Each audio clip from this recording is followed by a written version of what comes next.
ಮನಸ್ಸನ್ನು ದೇವರಿಗೆ ಕೇಂದ್ರೀಕರಿಸಿ ಆತನ ಆರಾಧಿಸುತ್ತಿದ್ದಾರೆ. ಹೊಸ ವರ್ಷದಲ್ಲಿ ಹೊಸ ಭಾನುವಾರವನ್ನು ಮೊದಲನೆಯದಾಗಿ ನಿರ್ವಹಿಸಿ ದೇವರನ್ನು ಆತ್ಮೀಯ ರೀತಿಯಲ್ಲಿ ಸತ್ಯದ ಹಾಗೆ ಆರಾಧಿಸೋಣ. ಗಂಭೀರ ಮನೋಭಾವನೆಗಳು ಆತನ ಆಶೀರ್ವಾದಕ್ಕೆ ನಾವು ಆತನ ಮಹಿಮೆಯ ನಾಮವನ್ನು ಆಡುವುದಕ್ಕೂ ಘನಪಡಿಸುತ್ತಾರೆ. ಈ ವರ್ಷದಲ್ಲಿ ಆತನನ್ನೇ ಸೇವಿಸಿ ಆತನನ್ನೇ ಆಶ್ರಯಿಸುವುದು, ಆತನ ಅನುಗ್ರಹಿಸುವಂತಹ ಆಶೀರ್ವಾದಗಳಲ್ಲಿ ವರದಾಂತಗಳಲ್ಲಿ ನಾವು ನೆಲೆಗೊಳ್ಳುವುದು. ಕ್ರಿಸ್ತನಿಗಾಗಿ ಮಾತ್ರ ನಾವು ಜೀವಿಸಿ ಆತನಿಗಾಗಿ ಮಾತ್ರ ನಮ್ಮ ಬದುಕನ್ನು ನಾವು ಸಮರ್ಪಿಸೋಣ. ಆರಾಧನೆಯ ಆರಂಭ ತಂದೆ ಕುಮಾರ ಪವಿತ್ರಾತ್ಮನ ನಾಮದಲ್ಲಿ ಆರಂಭವಾಗಲಿ. ಹಾಡುವ ಸಂಗೀತಗಳಲ್ಲಿ 35ನೇ ಸಂಗೀತವನ್ನು ಮಾಡೋಣ. ದೇವರ ಮಹಿಮೆಗಾಗಿ ಹಾಡುವ ಸಂಗೀತಗಳಲ್ಲಿ 35ನೇ ಸಂಗೀತ. ಈವರೆಗೆ ದೇವರು ಸಹಾಯ ಮಾಡಿದ್ದಾರೆ.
ಜೋಡಿಸೋಣ. 105ನೇ ಪುಟದಲ್ಲಿರುವ ತ್ರೈಕ ದೇವರ ಸ್ತುತಿಯನ್ನು ಮಾಡೋಣ. ಪುಟ 105. ಪರಿಶುದ್ಧನೇ ಪರಿಶುದ್ಧನೇ ಪರಿಶುದ್ಧನೇ, ದೂತಗಳೆಲ್ಲ ಪಡೆಯಲಾದ ಅವರ ಲೋಕದಿಂದ ಪ್ರಭಾವದಿಂದ ತುಂಬಿವೆ. ಮಹೋನ್ನತನಾದ ಪ್ರಭುವೇ, ನಿನಗೆ ಮಹಿಮೆ ಉಂಟಾಗಲಿ.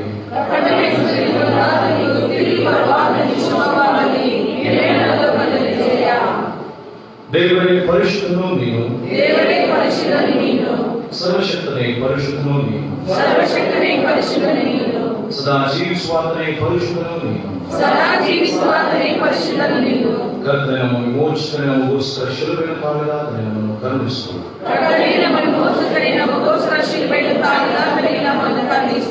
ಕರ್ತನೇ, ಪವಿತ್ರಾತ್ಮನೇ, ನಮ್ಮ ಮೇಲೆ ದಯವಿಡು. ಕರ್ತನೇ, ನಮ್ಮ ಪ್ರಾರ್ಥನೆಗಳನ್ನು ಸ್ತುತಿಗಳನ್ನು ಸ್ವೀಕರಿಸಿ ನಮ್ಮನ್ನು ಕರುಣಿಸು. ಆಮೆನ್. ನಮ್ಮಲ್ಲಿ ಪಾಪವಿಲ್ಲದೆ ನಾವು ಹೇಳಿದರೆ ನಮ್ಮನ್ನು ನಾವು ಮೋಸಗೊಳಿಸಿಕೊಳ್ಳುತ್ತೇವೆ ಮತ್ತು ಸತ್ಯವೆಂಬುದು ನಮ್ಮಲ್ಲಿಲ್ಲ. ನಮ್ಮ ಪಾಪಗಳನ್ನು ಒಪ್ಪಿಕೊಂಡು ಅರಿಕೆ ಮಾಡಿದರೆ ಆತ ನಂಬಿಗಸ್ತನು ನೀತಿವಂತನಾಗಿರುವುದರಿಂದ ನಮ್ಮ ಪಾಪಗಳನ್ನು ಕ್ಷಮಿಸಿಬಿಟ್ಟು ಸಕಲ ಅನೀತಿಯನ್ನು ಪರಿಹರಿಸಿ ನಮ್ಮನ್ನು ಶುದ್ಧ ಮಾಡೋಣ.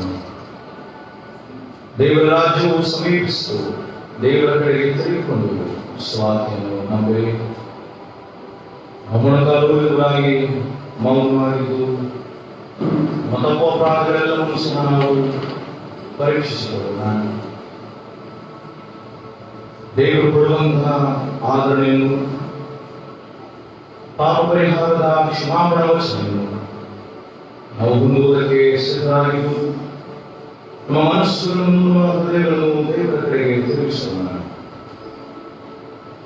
ನಾವು ಯಥಾರ್ಥ ಹೃದಯದಿಂದಲೂ ಪೂರ್ಣ ಮನಸ್ಸಿನಿಂದಲೂ ದೇವರ ಕರುಣೆಯನ್ನು ಬೇಡುವರಾಗಿ, ಮತೋಪರಾಧಗಳಿಗೋಸ್ಕರವಾಗಿ ನಾವು ಮಾಡಿರುವಂತಹ ಪಾಪಗಳಿಗೋಸ್ಕರವಾಗಿ ಕ್ಷಮೆಯನ್ನು ಯಾಚಿಸುವಂತೆ, ದೇವರ ವಿರುದ್ಧವಾಗಿ, ನಮ್ಮ ಕುಟುಂಬದ ವಿರುದ್ಧವಾಗಿ, ನಮ್ಮ ಸಮಾಜದ ವಿರುದ್ಧವಾಗಿ ನಾವು ಮಾಡಿರುವಂತಹ ತಪ್ಪೋಪರಾಧಗಳನ್ನು ನೆನಪು ತಂದುಕೊಂಡವರಾಗಿ, ಮೊಣಕಾಲುವುದರಾಗಿ ಮೌನವಾಗಿ ಕ್ಷಮಾಪಣೆ ಕೇಳುತ್ತಾನೆ.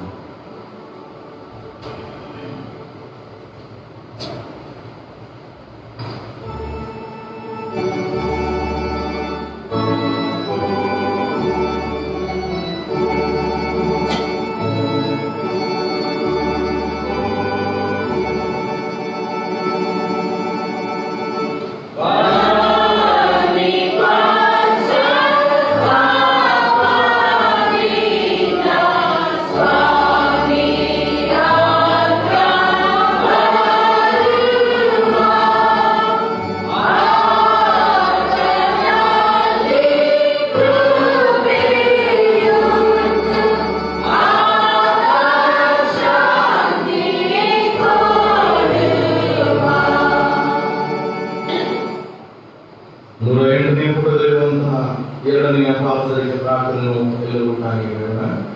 ಎರಡನೆಯ ಪಾಪದರಿಗೆ ಪ್ರಾರ್ಥನೆ 108ನೇ ಪುಟದಿಂದ ಒಟ್ಟಾಗಿ ಹೇಳೋಣ. ನಮ್ಮ ತಂದೆಯಾದ ದೇವರೇ, ನಾವು ತಮ್ಮ ಕಾರ್ಯಗಳಲ್ಲಿ ಪಾಪ ಮಾಡಿದ್ದೇವೆ. ನಾವು ನಿಮ್ಮನ್ನು ಪೂರ್ಣ ಮನಸ್ಸಿನಿಂದ ಪ್ರೀತಿಸಿಲ್ಲ, ಮನೆಯವರನ್ನು ಪ್ರೀತಿಸಿಲ್ಲ, ನಾವು ನಮ್ಮನ್ನು ಕರುಣಿಸಿಕೊಳ್ಳುತ್ತೇವೆ. ನಮ್ಮ ಪಾಪಗಳನ್ನು ಪರಿಹರಿಸಿ ನಮ್ಮನ್ನು ಶುದ್ಧಿಗೊಳಿಸು. ನಮ್ಮ ಪಾಪಗಳನ್ನು ತಿದ್ದಿಕೊಳ್ಳಲು ನಮಗೆ ಸಹಾಯ ಮಾಡು. ನಮ್ಮ ಕರ್ತನಾದ ಯೇಸು ಕ್ರಿಸ್ತನ ಮುಖಾಂತರ ಪ್ರಾರ್ಥಿಸುತ್ತೇವೆ. ಆಮೆನ್. Amen.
ಅಪರಾಧಗಳನ್ನು ಅರಿತು ಮಾಡಿದವರಿಗೆ ದೇವರ ಕ್ಷಮಾವಚನ ನಿಂತಿದೆ.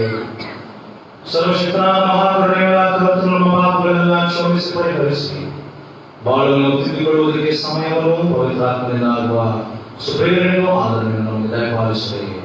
ಆಮೇಲೆ ನಾವೆಂದು ದೇವರಿಗೆ ಉಪಕಾರ ಸ್ಮರಣೆ ಮಾಡುವ ದೇವರಿಗೆ ಉಪಕಾರ ಸ್ಮರಣೆ ಮಾಡುವ ಹಾಗೆ ಕೀರ್ತನೆಗಳ ಸಂಗ್ರಹ 111ನೇ ಕೀರ್ತನೆಯ ಎಲ್ಲ ವಚನಗಳನ್ನು ನಾವು ಒಟ್ಟಾಗಿ ಓದೋಣ. 111ನೇ ಕೀರ್ತನೆಯ 1ನೇ ವಚನದಿಂದ 10ನೇ ವಚನದವರೆಗೆ ನಾವು ಒಟ್ಟಾಗಿ ಸೇರಿ ಓದೋಣ. 111ನೇ ಕೀರ್ತನೆ.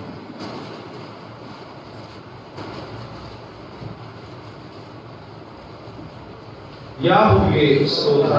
ನಾನು ಯೆಹೋವನನ್ನು ಕೊಂಡಾಡುವೆನು, ಯಾವನ ಕೂಟದಲ್ಲಿಯೂ ನಡೆದ ಸಭೆಯಲ್ಲಿಯೂ ಮನಪೂರ್ವಕವಾಗಿ ಕೀರ್ತಿಸುವೆನು. ಯೆಹೋವನ ಕೃತ್ಯಗಳು ಮಹತ್ತಾದವುಗಳು, ಅವುಗಳಲ್ಲಿ ಸಂತೋಷಿಸುವವರು ಅವರಲ್ಲಿ ಧ್ಯಾನಿಸುವರು. ಆತನ ಕಾರ್ಯವು ಪ್ರಮಾಣವುಳ್ಳದು, ಆತನ ನೀತಿಯು ಸದಾಕಾಲವೂ ಇರುವುದು.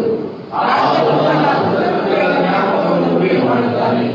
ಯೆಹೋವನ ದಯೆಯು ಕನಿಕರವುಳ್ಳದ್ದು, ತನಗೆ ಭಯಪಡುವವರಿಗೆ ಆಹಾರವನ್ನು ಕೊಟ್ಟಿದ್ದಾನೆ. ತನ್ನ ಒಡಂಬಡಿಕೆಯನ್ನು ಯಾವಾಗಲೂ ನೆನಪಿನಲ್ಲಿಡುವನು. ಆತನು ಅನ್ಯಜನರ ಸ್ವಾಸ್ಥ್ಯವನ್ನು ತನ್ನ ಕೈಗೊಳ್ಳುವುದರ ಮೂಲಕ ಸ್ವಪ್ರಭಾವವನ್ನು ತೋರ್ಪಡಿಸಿದ್ದಾನೆ. ಆತನ ಕೈಕೆಲಸಗಳು ಈ ಸತ್ಯಗಳನ್ನು ಪ್ರಕಟಿಸುತ್ತವೆ. ಆತನ ನಿಯಮಗಳೆಲ್ಲ ಸ್ಪಷ್ಟವಾಗಿವೆ, ಅವು ದೃಢವಾದ ಆಧಾರವುಳ್ಳವು, ನಿಲಯವಾಗಲು ಇರುವವು. ಸತ್ಯನೀತಿಗಳಿಗೆ ಸ್ಪಷ್ಟವಾಗಿ ಇರಿಸಲ್ಪಟ್ಟಿವೆ. ಯೆಹೋವನು ತನ್ನ ಜನರಿಗೆ ವಿಮೋಚನೆಯನ್ನು ಮಾಡಿದ್ದಾನೆ, ತನ್ನ ಒಡಂಬಡಿಕೆಯ ನೀತಿಯನ್ನು ಸ್ಥಾಪಿಸಿದ್ದಾನೆ. ಆತನ ನಾಮವು ಪರಿಶುದ್ಧವೂ ಭಯಂಕರವೂ ಆಗಿದೆ. ಯೆಹೋವನ ಭಯವೇ ಜ್ಞಾನಕ್ಕೆ ಮೂಲವು. ಆತನ ಕಟ್ಟಳೆಗಳನ್ನು ನಡೆಸುವವರು ಪೂರ್ಣ ವಿವೇಕಿಗಳು. ಆತನ ಸ್ತುತಿಯು ನಿರಂತರವಾದದ್ದು. ಆಮೇಲೆ ದಯಮಾಡಿ ಕುಳಿತುಕೊಳ್ಳ್ರಿ, ಪ್ರಾರ್ಥನೆ ಮಾಡೋಣ. ಜಗ ನಿರ್ಮಾಣಿಕನಾದಂತಹ ನಮ್ಮ ದೇವರೇ, ನಾಮಕ್ಕೆ ಸ್ತೋತ್ರವನ್ನು ಸಲ್ಲಿಸುತ್ತೇವೆ. ಹೊಸ ವರ್ಷಕ್ಕೆ ಕಾಲಿಡುವಂತಹ ಕೃಪೆಯು, ಮೊದಲನೇ ಭಾನುವಾರದಲ್ಲಿ ನಾವು ನಿನ್ನ ಸನ್ನಿಧಾನದಲ್ಲಿ ಸೇರಿ ಬರುವಂತೆಯೂ ನಿನ್ನನ್ನು ಆರಾಧಿಸಿ ಘನಪಡಿಸುವಂತಹ ಈ ಗುರಿಗೋಸ್ಕರವಾಗಿ ನಿನಗೆ ಸ್ತೋತ್ರ ಮಾಡುತ್ತೇವೆ. ನಿನ್ನ ಪ್ರಸನ್ನತೆ ಸಾನಿಧ್ಯ ಅನುಭವವನ್ನು ನಮ್ಮ ಮನದಲ್ಲಿ ಇರಿಸು. ನಿನ್ನ ದೂತರು ಈ ಸಮಯದಲ್ಲಿ ನಿನ್ನನ್ನು ಹಾಡಿ ಕೊಂಡಾಡುವಂತಹ ಆರಾಧಿಸುವಂತಹ ಈ ಸಮಯದಲ್ಲಿ ನಾವು ಅವರೊಂದಿಗೆ ಸೇರಿ ಆರಾಧನೆ ಮಾಡುವಂತಹ ಈ ಗಳಿಗೆಯನ್ನು ಈ ಸಮಯ ನಮಗೆ ಅನುಗ್ರಹಿಸಿಕೊಟ್ಟಿದೆ. ನಾಮಕ್ಕೆ ಸ್ತೋತ್ರ ಉಂಟಾಗಲಿ. ನಮ್ಮ ಆರಾಧನೆಯ ಪ್ರಾರಂಭದಿಂದ ಅಂತದ ನೀರು ನಮಗೆ ಜಯದಾರನಾಗಿರುವುದು. ನಿನ್ನ ವಾಕ್ಯದ ಪ್ರಬೋಧನೆಯಿಂದ, ಹಾಡುಗಳಿಂದ, ನಮ್ಮ ಪ್ರಾರ್ಥನೆಗಳಿಂದ, ವಾಕ್ಯದ ಧ್ಯಾನದಿಂದ ನಮ್ಮನ್ನು ನಿನ್ನ ಮಾರ್ಗದಲ್ಲಿ ಮುನ್ನಡೆಸಿ, ನಿನ್ನ ಆಶೀರ್ವಾದದಲ್ಲಿ ನಮ್ಮನ್ನು ತುಂಬಿಸಿ ನಡೆಸು. ನಮ್ಮ ವಿನಂತಿಗಳು ಪ್ರಾರ್ಥನೆಗಳಿಗೆ ಉತ್ತರಿಸು. ನಮ್ಮ ಕೋರಿಕೆಗಳೆಲ್ಲವೂ ಸಹ ನಿನ್ನ ಸನ್ನಿಧಾನಕ್ಕೆ ಮುಟ್ಟುವಂತಾಗಲಿ. ನಿನ್ನ ಎಲ್ಲ ವಿಧವಾದಂತಹ ಪ್ರಸನ್ನತೆ ಮೂಲಕವಾಗಿ ನಮ್ಮನ್ನು ಆವರಿಸಿ ನಾಲ್ಕರಿಂದ ನಮ್ಮನ್ನು ನಿನ್ನ ಮಾರ್ಗದಲ್ಲಿ ಮುನ್ನಡೆಸಬೇಕೆಂಬುದಾಗಿ ಬೇಡುತ್ತೇವೆ. ನಾವು ಬೇಡಿರುವಂತಹ ಸಕಲ ಅಗತ್ಯಗಳನ್ನು ತಕ್ಕ ಸಮಯಕ್ಕೆ ನಮಗೆ ಒದಗಿಸಿಕೊಟ್ಟು ನಮ್ಮನ್ನು ನೀನು ತಾನೇ ವರ್ಷಡಿ ಪೋಷಿಸು, ಸಾಕಿಸಲು ಸಂರಕ್ಷಿಸು. ನಿನ್ನ ಕೃಪಕಟಾಕ್ಷವು ನಮ್ಮ ಮೇಲೆ ಇಟ್ಟುಕೊಂಡು ನೀನು ನಮ್ಮೆಲ್ಲರನ್ನು ಪ್ರಸನ್ನ ಮುಖದಲ್ಲಿ ನೋಡಿ ನಮಗೆ ಅನುಗ್ರಹಿಸಬೇಕಾದಂತಹ ಎಲ್ಲ ಸುವರ್ಣಗಳನ್ನು ನೀನು ಅನುಗ್ರಹಿಸಿಕೊಟ್ಟು ನಮ್ಮನ್ನು ನಮ್ಮ ಎಲ್ಲ ಕಾರ್ಯಕಲಾಪಗಳನ್ನು ನಮ್ಮ ಸಭೆಯನ್ನು ಸಲ್ಲಿಸಲು ನಿನ್ನ ಕೈಗೆ ಒಪ್ಪಿಸ್ತಾರೆ. ಎಲ್ಲ ಗ್ರಾಮವನ್ನು ಸ್ತುತಿಸುವುದು ನಿನಗೊಬ್ಬರಿಗೆ ಸರ್ವಣವಾಗಲಿ ಎಂಬುದಾಗಿ ಯೇಸುವಿನ ಪರಿಶುದ್ಧ ನಾಮದಲ್ಲಿ ಈ ಪ್ರಾರ್ಥನೆಯನ್ನು ಬೇಡುತ್ತೇವೆ. ಇದಕ್ಕೆ ನೇಮಕವಾದ ಮೊದಲನೆಯ ವೇದಮಾನವನ್ನು ಅಳವಡಿಕೆ ಮಾಡಿಸೋಣ.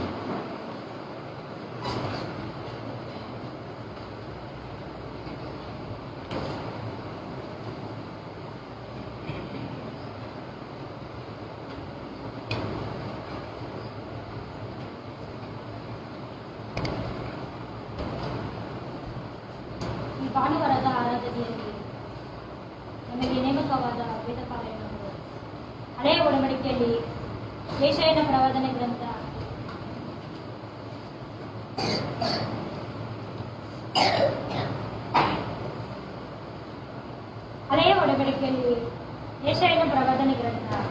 61ನೇ ಅಧ್ಯಾಯ 1ರಿಂದ 11 ವಚನಗಳು. ಮೊದಲನೇ ವೇದ ಪಾರಾಯಣವು ಹಳೆಯ ಒಡಂಬಡಿಕೆಯಲ್ಲಿ ಯೆಶಾಯನ ಪ್ರವಾದನೆ ಗ್ರಂಥ 61ನೇ ಅಧ್ಯಾಯ 1ರಿಂದ 11 ವಚನಗಳು. ಚೀಯೋನಿಗೆ ರಕ್ಷಣೆಯ ವಾಗ್ದಾನಗಳು. ಕರ್ತನಾದ ಯೆಹೋವನ ಆತ್ಮವು ನನ್ನ ಮೇಲೆ ಇದೆ. ಆತನು ನನ್ನನ್ನು ಬಡವರಿಗೆ ಶುಭ ವರ್ತಮಾನವನ್ನು ಸಾರುವುದಕ್ಕೆ ಅಭಿಷೇಕಿಸಿದನು. ಮನ ಮುರಿದವರನ್ನು ಕಟ್ಟಿ ವಾಸಿ ಮಾಡುವುದಕ್ಕೂ, ಸೆರೆಯವರಿಗೆ ಬಿಡುಗಡೆಯಾಗುವುದನ್ನು, ಬಂದಿಗಳಿಗೆ ಕದ ತೆರೆಯುವುದನ್ನು ಪ್ರಸಿದ್ಧಿಪಡಿಸುವುದಕ್ಕೂ ಯೆಹೋವನು ನೇಮಿಸಿರುವ ಶುಭ ವರ್ಷ. ನಮ್ಮ ದೇವರು ಮುಗಿ ತೀರಿಸುವ ದಿನ.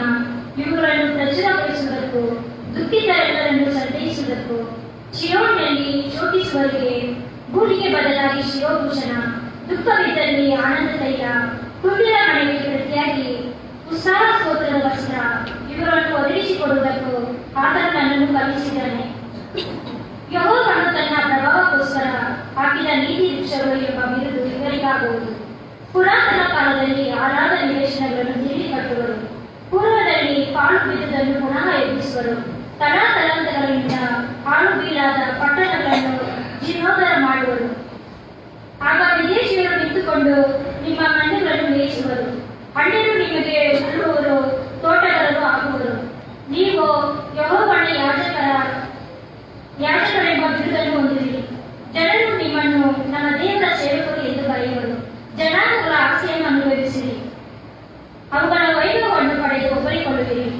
ನಿಮಗಾಗ ಅವಮಾನಕ್ಕೆ ಬದಲಾಗಿ 2ರಷ್ಟು ಮಾನವನ್ನು ಓದುವಿರಿ. ನಾಚಿಕೆ ಪಟ್ಟಣಕ್ಕೆ ಪ್ರತಿಯಾಗಿ ಇವರು ತಮ್ಮ ಸ್ವಾಸ್ಥ್ಯದಲ್ಲಿ ಇರುವರು.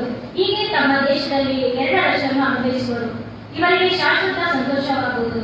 ಯೆಹೋವನೆಂಬ ನಾನು ನ್ಯಾಯವನ್ನು ಪ್ರೀತಿಸುತ್ತೇನೆ, ಕೊಲೆಯನ್ನು ಅನ್ಯಾಯವನ್ನು ದ್ವೇಷಿಸುತ್ತೇನೆ. ಸತ್ಯ ಸಂಗತಿಯನ್ನು ಅನುಸರಿಸಿ ಇವರ ನಷ್ಟಕ್ಕೆ ಪ್ರತಿಫಲವನ್ನು ಕೊಟ್ಟು ಇವರೊಂದಿಗೆ ನಿತ್ಯವಾದ ಒಡಂಬಡಿಕೆಯನ್ನು ಮಾಡಿಕೊಳ್ಳುವೆನು. ಇವರ ಸಂತಾನವು ಜನಾಂಗಗಳಲ್ಲಿ ಪ್ರಖ್ಯಾತವಾಗುವುದು. ಇವರ ಸಂತತಿಯು ಅನ್ಯ ದೇಶದಲ್ಲಿ ಹೆಸರುಗೊಳ್ಳುವುದು. ಇವರನ್ನು ನೋಡುವರೆಲ್ಲರೂ ಯೆಹೋವನ ಆಶೀರ್ವದಿಸಿದ ವಂಶವು ಇದೆ ಎಂದು ಒಪ್ಪಿಕೊಳ್ಳುವರು. ನಾನು ಯೆಹೋವನಲ್ಲಿ ಪರಮಾನಂದ ಪಡೆಯುವೆನು. ನನ್ನ ಆತ್ಮವು ನನ್ನ ದೇವರಲ್ಲಿ ಇರುವುದು. ವರನು ಬಾಸಿಕವನ್ನು ಧರಿಸಿಕೊಳ್ಳುವಂತೆಯೂ, ವಧುವು ತನ್ನನ್ನು ಆಭರಣಗಳಿಂದ ಅಲಂಕರಿಸಿಕೊಳ್ಳುವ ಹಾಗೂ ಆತ ತನಗೆ ರಕ್ಷಣೆ ಎಂಬ ವಸ್ತ್ರವನ್ನು ಹೊದಿಸಿ ಧರ್ಮವೆಂಬ ನಿಲುವಂಗಿಯನ್ನು ಧರಿಸಿದನನ್ನ.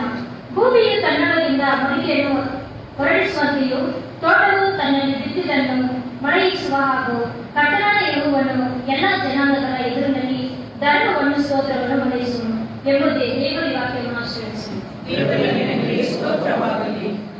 ಸ್ತೋತ್ರಂ ಯೇಸುನಾಥನ ಪೂರ್ಣವಾಗಿ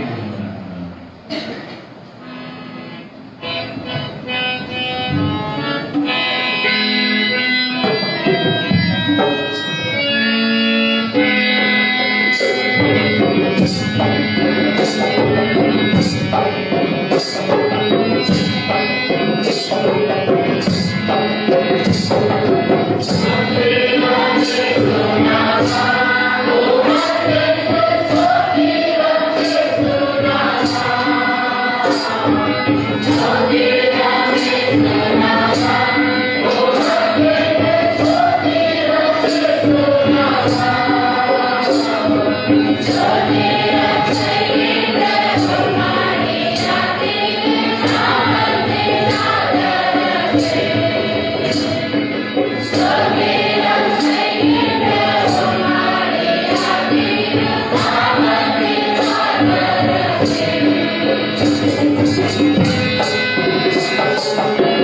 ಈ ಸಬ್ಬತ್ತಿನಿಂದಲೇ ಆರಿಸಿಕೊಂಡಿರುವ ವೇದವಾರು ಪತ್ರಿಕೆಗಳಲ್ಲಿ ಪ್ರಕಟಣೆ 5ನೇ ಅಧ್ಯಾಯ 1ರಿಂದ 10 ವಚನಗಳು.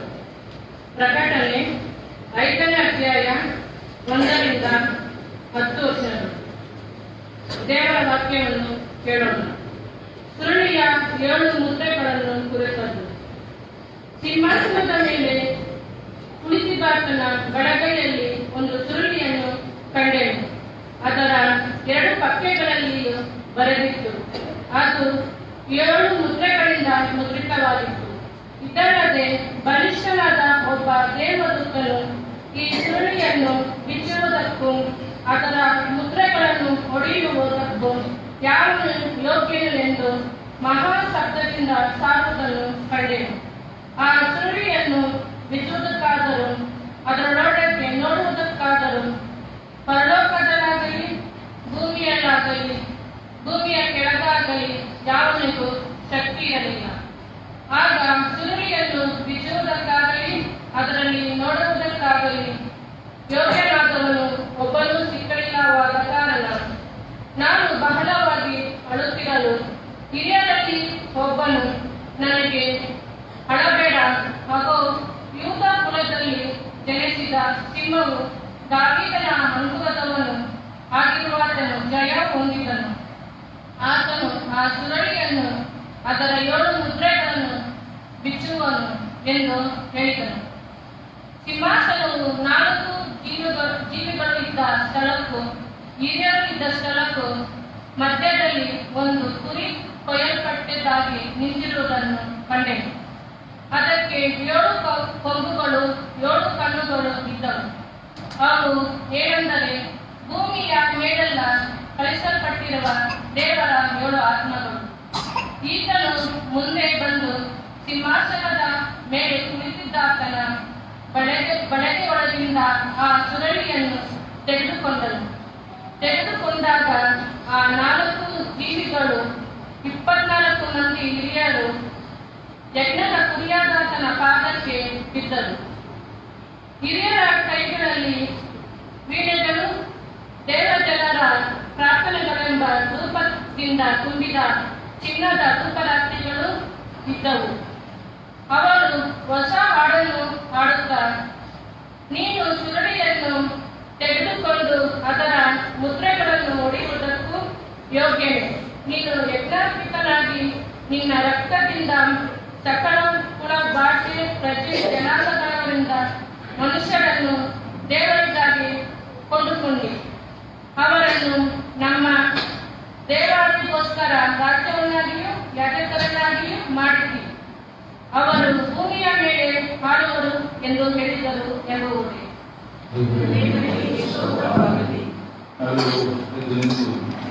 ಪ್ರಿಯ ಯೇಸುವಿನ ದರ್ಶನಕ್ಕಾಗಿ ಗೀತೆಯನ್ನು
ವಾಕ್ಯ ಭಾಗವು.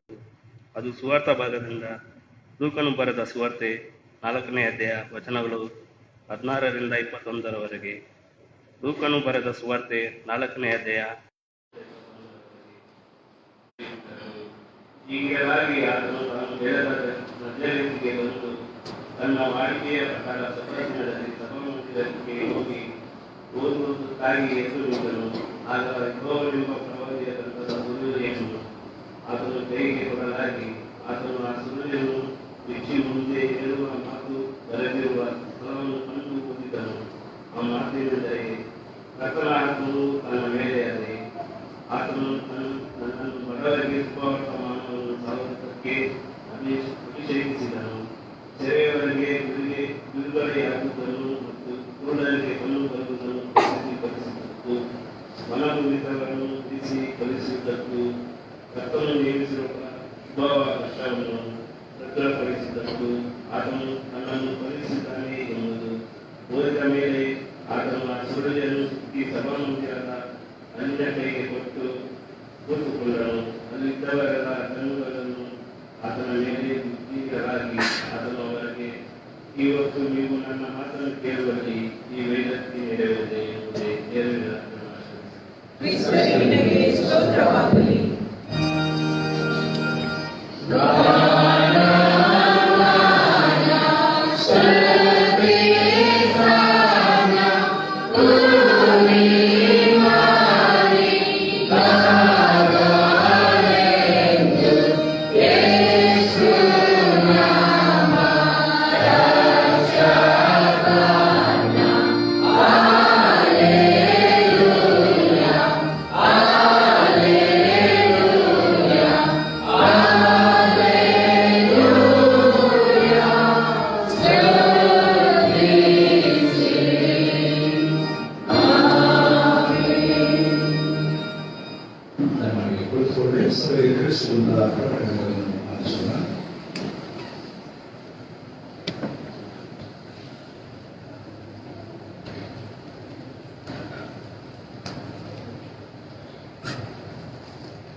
ಸಭೆಯ ಪ್ರಕಟಣೆಗಳು.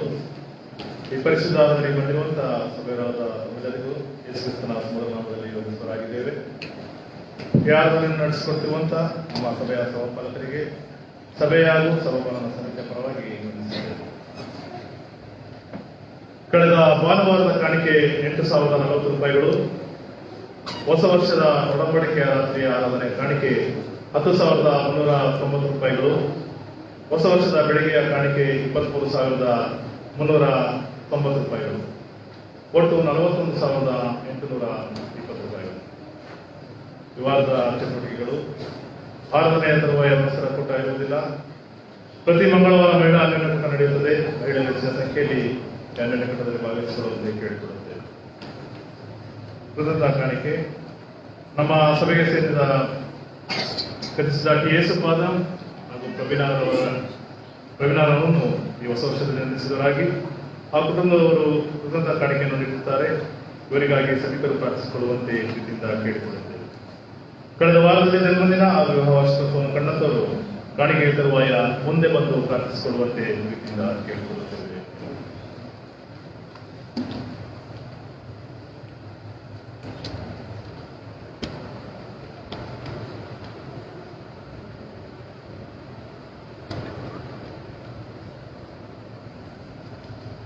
ನಮ್ಮ ಕಾಣಿಕೆಗಳನ್ನು ನಾವು ದೇವರಿಗೆ ಸಮರ್ಪಣೆ ಮಾಡೋಣ.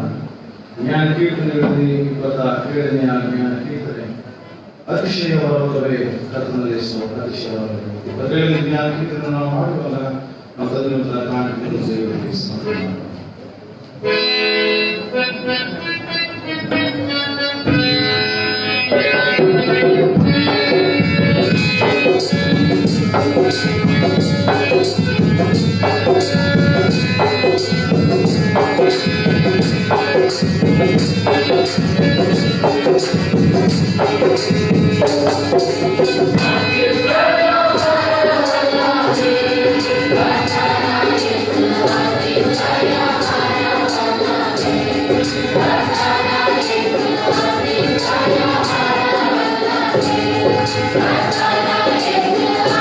Jaya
Caris K, Glory Mary, Y Anbu, Devakiruva, Dashmamsha Kandinu Kutanturu Sami Babu, Kritanita Kandinu Kutanturu Tinakaran Torina, D John Peter Jancy Bengaluru,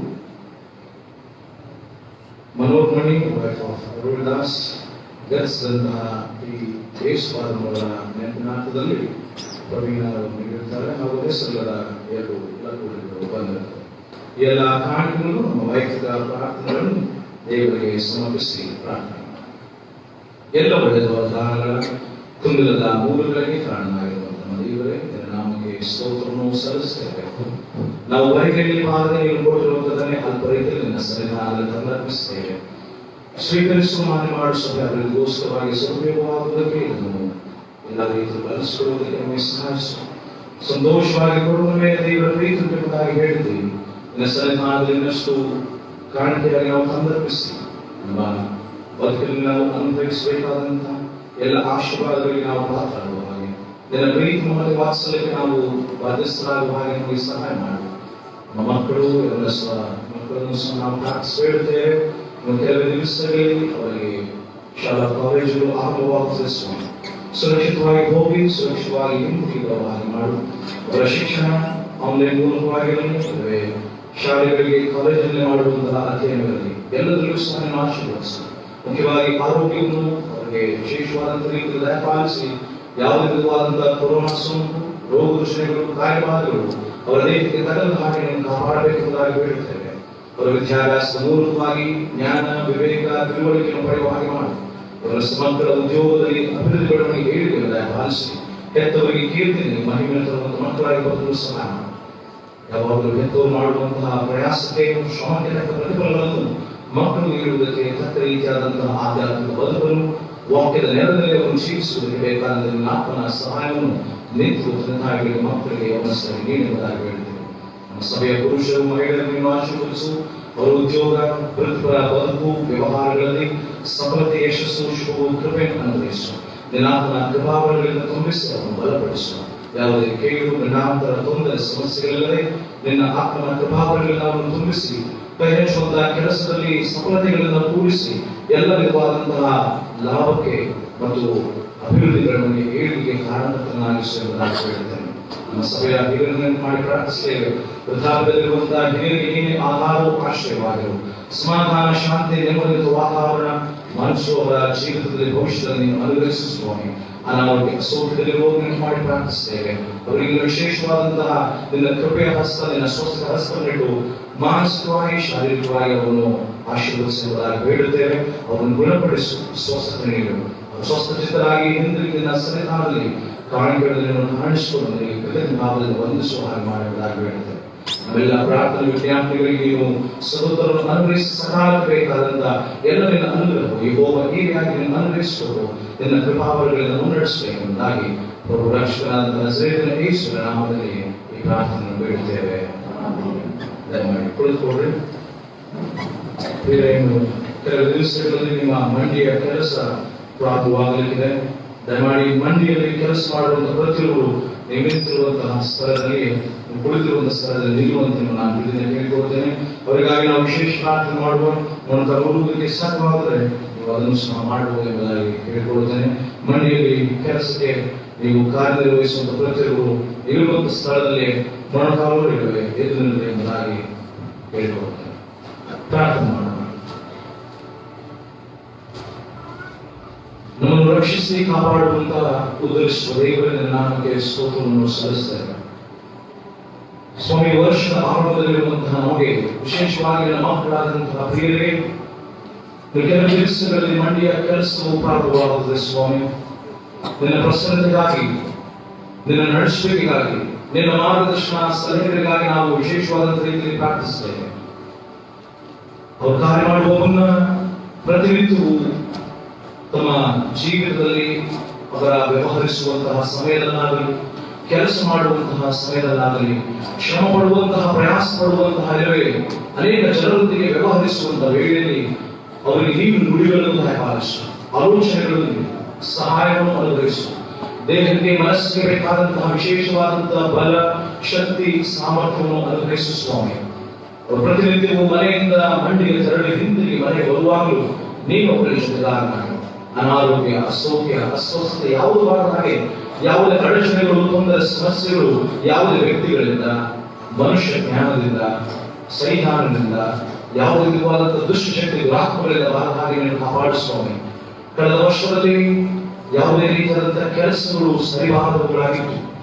corona ಸೋಂಕಿನಿಂದ ಲಾಕ್ಡೌನ್ ಆಗುವುದರ ಮೂಲಕವಾಗಿ ಅನೇಕರು ನಷ್ಟದಲ್ಲಿರಬಹುದು, ಸಾಲದಲ್ಲಿರಬಹುದು, ತೊಂದರೆಗಳಿರಬಹುದು, ತಾಪತ್ರಗಳಿರಬಹುದು, ಅನೇಕ ವಿಧವಾದಂತಹ ಸಮಸ್ಯೆಗಳಿಗೆ ಈಡಾಗಿರಬಹುದು ಸ್ವಾಮಿ. ಆದರೆ ಈ ವರ್ಷವು ಕಳೆದ ವರ್ಷಕ್ಕಿಂತಲೂ ಈ ಹಿಂದಿನ ವರ್ಷಗಳಿಗಿಂತಲೂ ಹೆಚ್ಚಾದಂತಹ ಲಾಭವನ್ನು ಮತ್ತು ಅನೇಕ ವಿಧವಾದಂತಹ ಅಭಿವೃದ್ಧಿಗಳನ್ನು ಏಳಿಗೆಯನ್ನು ಅವರ ಕಾರ್ಯದಲ್ಲಿ, ಅವರ ಪ್ರಯತ್ನಗಳಲ್ಲಿ, ಅವರ ಶ್ರಮದಲ್ಲಿ, ಅವರ ಪ್ರಯಾಸದಲ್ಲಿ, ಮುಖ್ಯವಾಗಿ ಆರ್ಥಿಕವಾಗಿ ಅವರನ್ನು ಬೆಳೆಸು ಸ್ವಾಮಿ.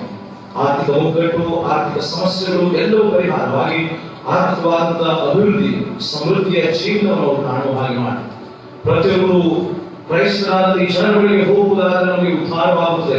ಇವರ ಬಳಿ ಒಳ್ಳೆಯ ವಸ್ತುಗಳು ಸಿಗುತ್ತವೆ, ಒಳ್ಳೆಯ ವ್ಯವಹರಿಸುವಂತ ಜ್ಞಾನ ಇವರಲ್ಲಿದೆ ಎಂಬುದಾಗಿ ನಿನ್ನನ್ನು ಹಾಡಿ ಹರಿಸುವ ಹಾಗೆಯೂ ಮೊನ್ನೆ ದಿನ ಒಳಗಡೆಗೆ ಆರಾಧನೆಯನ್ನು ನಿಮ್ಮ ದುರವಸ್ಥೆಯನ್ನು ತಪ್ಪಿಸಿ ಇತರ ಜನಾಂಗದವರ ಮುಂದೆ ನಿಮ್ಮನ್ನು ಸ್ತುತಿಗಾನಕ್ಕೆ ನಾವು ಮಾರ್ಪಡಿಸುವಂತಹ ದಿನಗಳಿಗೆ ನಿಮ್ಮನ್ನು ಮುನ್ನಡೆಸುವ ಎಂಬುದಾಗಿ ಹೇಳಿದಂತೆ ಆ ಭವಿಷ್ಯದ ದಿನಗಳನ್ನು, ಆಶೀರ್ವಾದದ ದಿನಗಳನ್ನು ಜ್ಞಾಪನಿಸು ಸ್ವಾಮಿ. ಆರ್ಥಿಕ ಪರಿಸ್ಥಿತಿಯನ್ನು ಒದಗಿಸು, ಜನರ ಬಲವನ್ನು ಒದಗಿಸು, ಜ್ಞಾನವನ್ನು, ತಿಳುವಳಿಕೆಯನ್ನು, ನಿನ್ನ ವಿಶೇಷವಾದಂತಹ ಹಸ್ತವನ್ನು ಚಾಚಿ, ನಿನ್ನ ಸಹಾಯ ಹಸ್ತವನ್ನು ಚಾಚಿ ಮುನ್ನಡೆಸು. ದಾವೀದನು ಹೇಳುತ್ತಾನೆ, ಇಗೋ ನನ್ನ ಸಹಾಯವು ಭೂಮ್ಯಾಕಾಶಗಳನ್ನು ಮಾಡಿದಂತಹ ಯೆಹೋವನಿಂದಲೇ ಎಂಬುದಾಗಿ ಹೇಳುವಾಗ ಅವರು ಪ್ರತಿನಿತ್ಯವೂ ಮಾಡುವಂತಹ ಪ್ರಾರ್ಥನೆಗಳ ಸಂದರ್ಭದಲ್ಲಿ ನೀನು ಪ್ರಸನ್ನನಾಗು, ಅವರ ಕಾರ್ಯದಲ್ಲಿ ನೀನು ಪ್ರಸನ್ನನಾಗು ಸ್ವಾಮಿ. ಅಂದ್ರೆ ನನ್ನ ಶಿಷ್ಯರು ವ್ಯಸ್ತರಾಗಿ ಮೀನುಗಳಲ್ಲಿರುವಂತಹ ಸಂದರ್ಭದಲ್ಲಿ ಅವರ ಮಧ್ಯಸ್ಥರು ನೀನಾಗಿದ್ದುಕೊಂಡು, ಅವರ ಜೊತೆಗಾರ ನೀನಾಗಿದ್ದುಕೊಂಡು ಈ ಸ್ಥಳದಲ್ಲಿ ನೀವು ಬಲೆಗಳನ್ನು ಹಾಕಿರಿ, ನಿಮಗೆ ಮೀನುಗಳು ಸಿಕ್ಕುತ್ತವೆ ಎಂಬುದಾಗಿ ರಾಶಿ ರಾಶಿಯಾಗಿ ನೀವು ಮೀನುಗಳು ಸಿಕ್ಕುವ ಹಾಗೆ ಮಾಡಿದಂತೆ ಇಂದು ಸಹ ನನ್ನ ಪ್ರೀತಿಯ ಮಕ್ಕಳು ಅವರು ಮಾಡುವಂತಹ ಕೆಲಸದ ವೇಳೆಯಲ್ಲಿ, ಕೆಲಸದ ಸ್ಥಳದಲ್ಲಿ ನೀನು ಪ್ರಸನ್ನನಾಗಿದ್ದುಕೊಂಡು ನಿನ್ನ ಅನುಭವವನ್ನು ಅವರಿಗೆ ನ್ಯಾಯಪಾಲಿಸಿ ಅವರಿಗೆ ಯಥೇಚ್ಛವಾಗಿ ರಾಶಿ ರಾಶಿಯಾಗಿ ಅವರ ವ್ಯಾಪಾರ, ವ್ಯವಹಾರ ಸಕಲ ವಿಧವಾಗಿ ಅಭಿವೃದ್ಧಿ ಬೆಳವಣಿಗೆ ಸಾಗುವ ಹಾಗೆ ಮಾಡಿ. ಪ್ರತಿಯೊಬ್ಬರ ಸಾಲವಾದಗಳು, ಕುಂದು ಕೊರತೆಗಳು ಎಲ್ಲವೂ ಸಹ ನೀಗಿಸಲ್ಪಡಲಿ. ಅವರ ನೋವು, ಯಾತನೆ, ವೇದನೆ ಎಲ್ಲವೂ ಸಹ ಪರಿಹರಿಸಲ್ಪಡಲಿ. ಅಭಿವೃದ್ಧಿ ಬೆಳವಣಿಗೆ ಏಳಿಗೆಯನ್ನು ಮಾನಸಿಕವಾಗಿ, ಶಾರೀರಿಕವಾಗಿ, ಆಧ್ಯಾತ್ಮಿಕವಾಗಿ, ಆರ್ಥಿಕವಾಗಿ ಅವರ ಉದ್ಯೋಗದಲ್ಲಿ, ವೃತ್ತಿಯಲ್ಲಿ ನೀವು ಅನುಭವಿಸುವಂತೆ ಮಾಡಬೇಕೆಂಬುದಾಗಿ ನಿನ್ನ ಕೈಗಳಿಗೆ ನಾವು ಒಪ್ಪಿಸುತ್ತೇವೆ. ನಿನ್ನ ಶುಭವು, ಕೃಪೆಯು, ಸಫಲತೆ, ಯಶಸ್ಸು ನಿನ್ನ ಪ್ರೀತಿಯುಳ್ಳ ಮಕ್ಕಳಿಗೆ ನೀವು ವಿಶೇಷವಾದಂತಹ ರೀತಿ ಅನುಗ್ರಹಿಸಿ ಇನ್ನೆಂದೂ ಕಂಡರಿಯದಂತಹ ಆರ್ಥಿಕ ಲಾಭವನ್ನು ಮತ್ತು ಎಲ್ಲ ವಿಧವಾದಂತಹ ಅಭಿವೃದ್ಧಿ ಬೆಳವಣಿಗೆ ಏಳಿಗೆಯನ್ನು ಈ ವರ್ಷದಲ್ಲಿ ಅವರು ಕಾಣು ಮಾಡುವ ಹಾಗೆ ನಿನ್ನ ಸನ್ನಿಧಾನಕ್ಕೆ ಅವರು ಯಥೇಚ್ಛವಾಗಿ ಕಾಣಿಕೆಗಳು ತಂದರ್ಪಿಸಿ ನಿನ್ನನ್ನು ವಂದಿಸಿ ಕೊಂಡಾಡುವ ಹಾಗೆ ಮಾಡಬೇಕೆಂಬುದಾಗಿ ಅವರನ್ನು, ಅವರ ಉದ್ಯೋಗವನ್ನು, ಅವರ ಭವಿಷ್ಯದ ಎಲ್ಲ ಕಾರ್ಯಗಳನ್ನು ನಿನ್ನ ಕೈಗಳಿಗೆ ಒಪ್ಪಿಸುತ್ತಾ ಯೇಸುವಿನ ಪರಮ ಪವಿತ್ರ ನಾಮದಲ್ಲಿ ಈ ಪ್ರಾರ್ಥನೆಯನ್ನು ದಿನದಿಂದ ಬೇಡುತ್ತೇವೆ. ದಯಮಾಡಿ ಕುಳಿತುಕೊಳ್ಳ್ರಿ. ಸಭೆಯಲ್ಲಿ ನಿಮ್ಮ ಕೆಲಸಗಳು ಪ್ರಾರಂಭವಾಗುವ ಮುನ್ನ ಒಂದು ಕ್ಷಣ ನೀವು ಆಲಯದ ಮುಂದೆ, ಈ ಗರ್ಭಗುಡಿಯ ಮುಂದೆ ಬಂದು ಮಣಕವನ್ನು ನೀವು ದಿನಂಪ್ರತಿ ನೀವು ಪ್ರಾರ್ಥನೆ ಮಾಡಿ ನಿಮ್ಮ ಕಾರ್ಯಗಳನ್ನು ಮುಂದುವರಿಸಿ ಮತ್ತು ಪ್ರಾರಂಭ ಮಾಡಿ. ಶುಭವು, ಕೃಪೆಯು ನಿಮ್ಮ ಜೊತೆಯಲ್ಲೇ ಇದೆ, ಅದನ್ನು ನೀವು ಅನುಭವಿಸುವುದಕ್ಕೆ ಸಾಧ್ಯವಾಗುತ್ತದೆ. ಕಳೆದ ವಾರದಲ್ಲಿ ಜನರ ದಿವಸ ವಿವಾಹ ವಾರ್ಷಿಕೋತ್ಸವವನ್ನು ಕಳೆದವರು ದಯಮಾಡಿ ಮುಂದೆ ಬರುವಂತೆ ಕೇಳಿಕೊಳ್ತೇನೆ. ನಾ ಹಾಡುವೆ ಮತ್ತು ಸಂಸಾರ ಕ್ಷೇಮ ಬಾರಿಗೆ ಈ ಗೀತೆಗಳನ್ನು ಹಾಡುವಾಗ ಜನ ದಿವಸ ಮತ್ತು ವಿವಾಹ ವಾರ್ಷಿಕೋತ್ಸವ ಕಂಡಂತರು ದಯಮಾಡಿ ಮುಂದೆ ಬಂದು ಮೊಣಕಾಲುವಂತೆ ಕೇಳಿಕೊಳ್ತೇನೆ.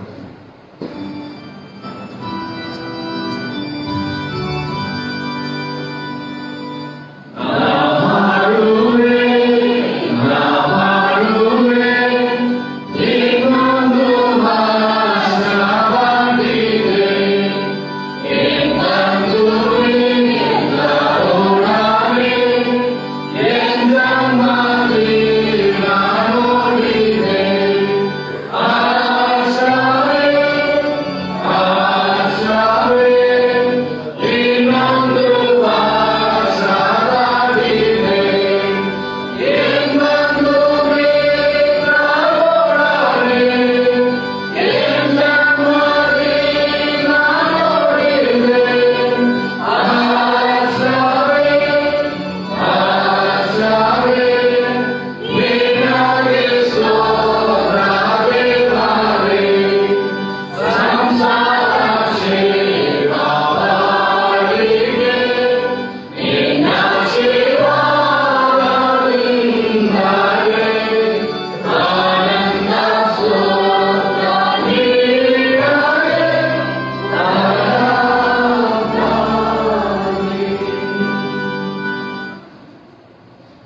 ಕೃಪೆಯಲ್ಲಿ ಐಶ್ವರ್ಯವಂತನು ನಮ್ಮೆಲ್ಲರನ್ನು ಸಾಗಿಸಲು ಬಂದ ದೇವರ ನಾಮಕ್ಕೆ ಸ್ತೋತ್ರವನ್ನು ಸಲ್ಲಿಸ್ತೇವೆ.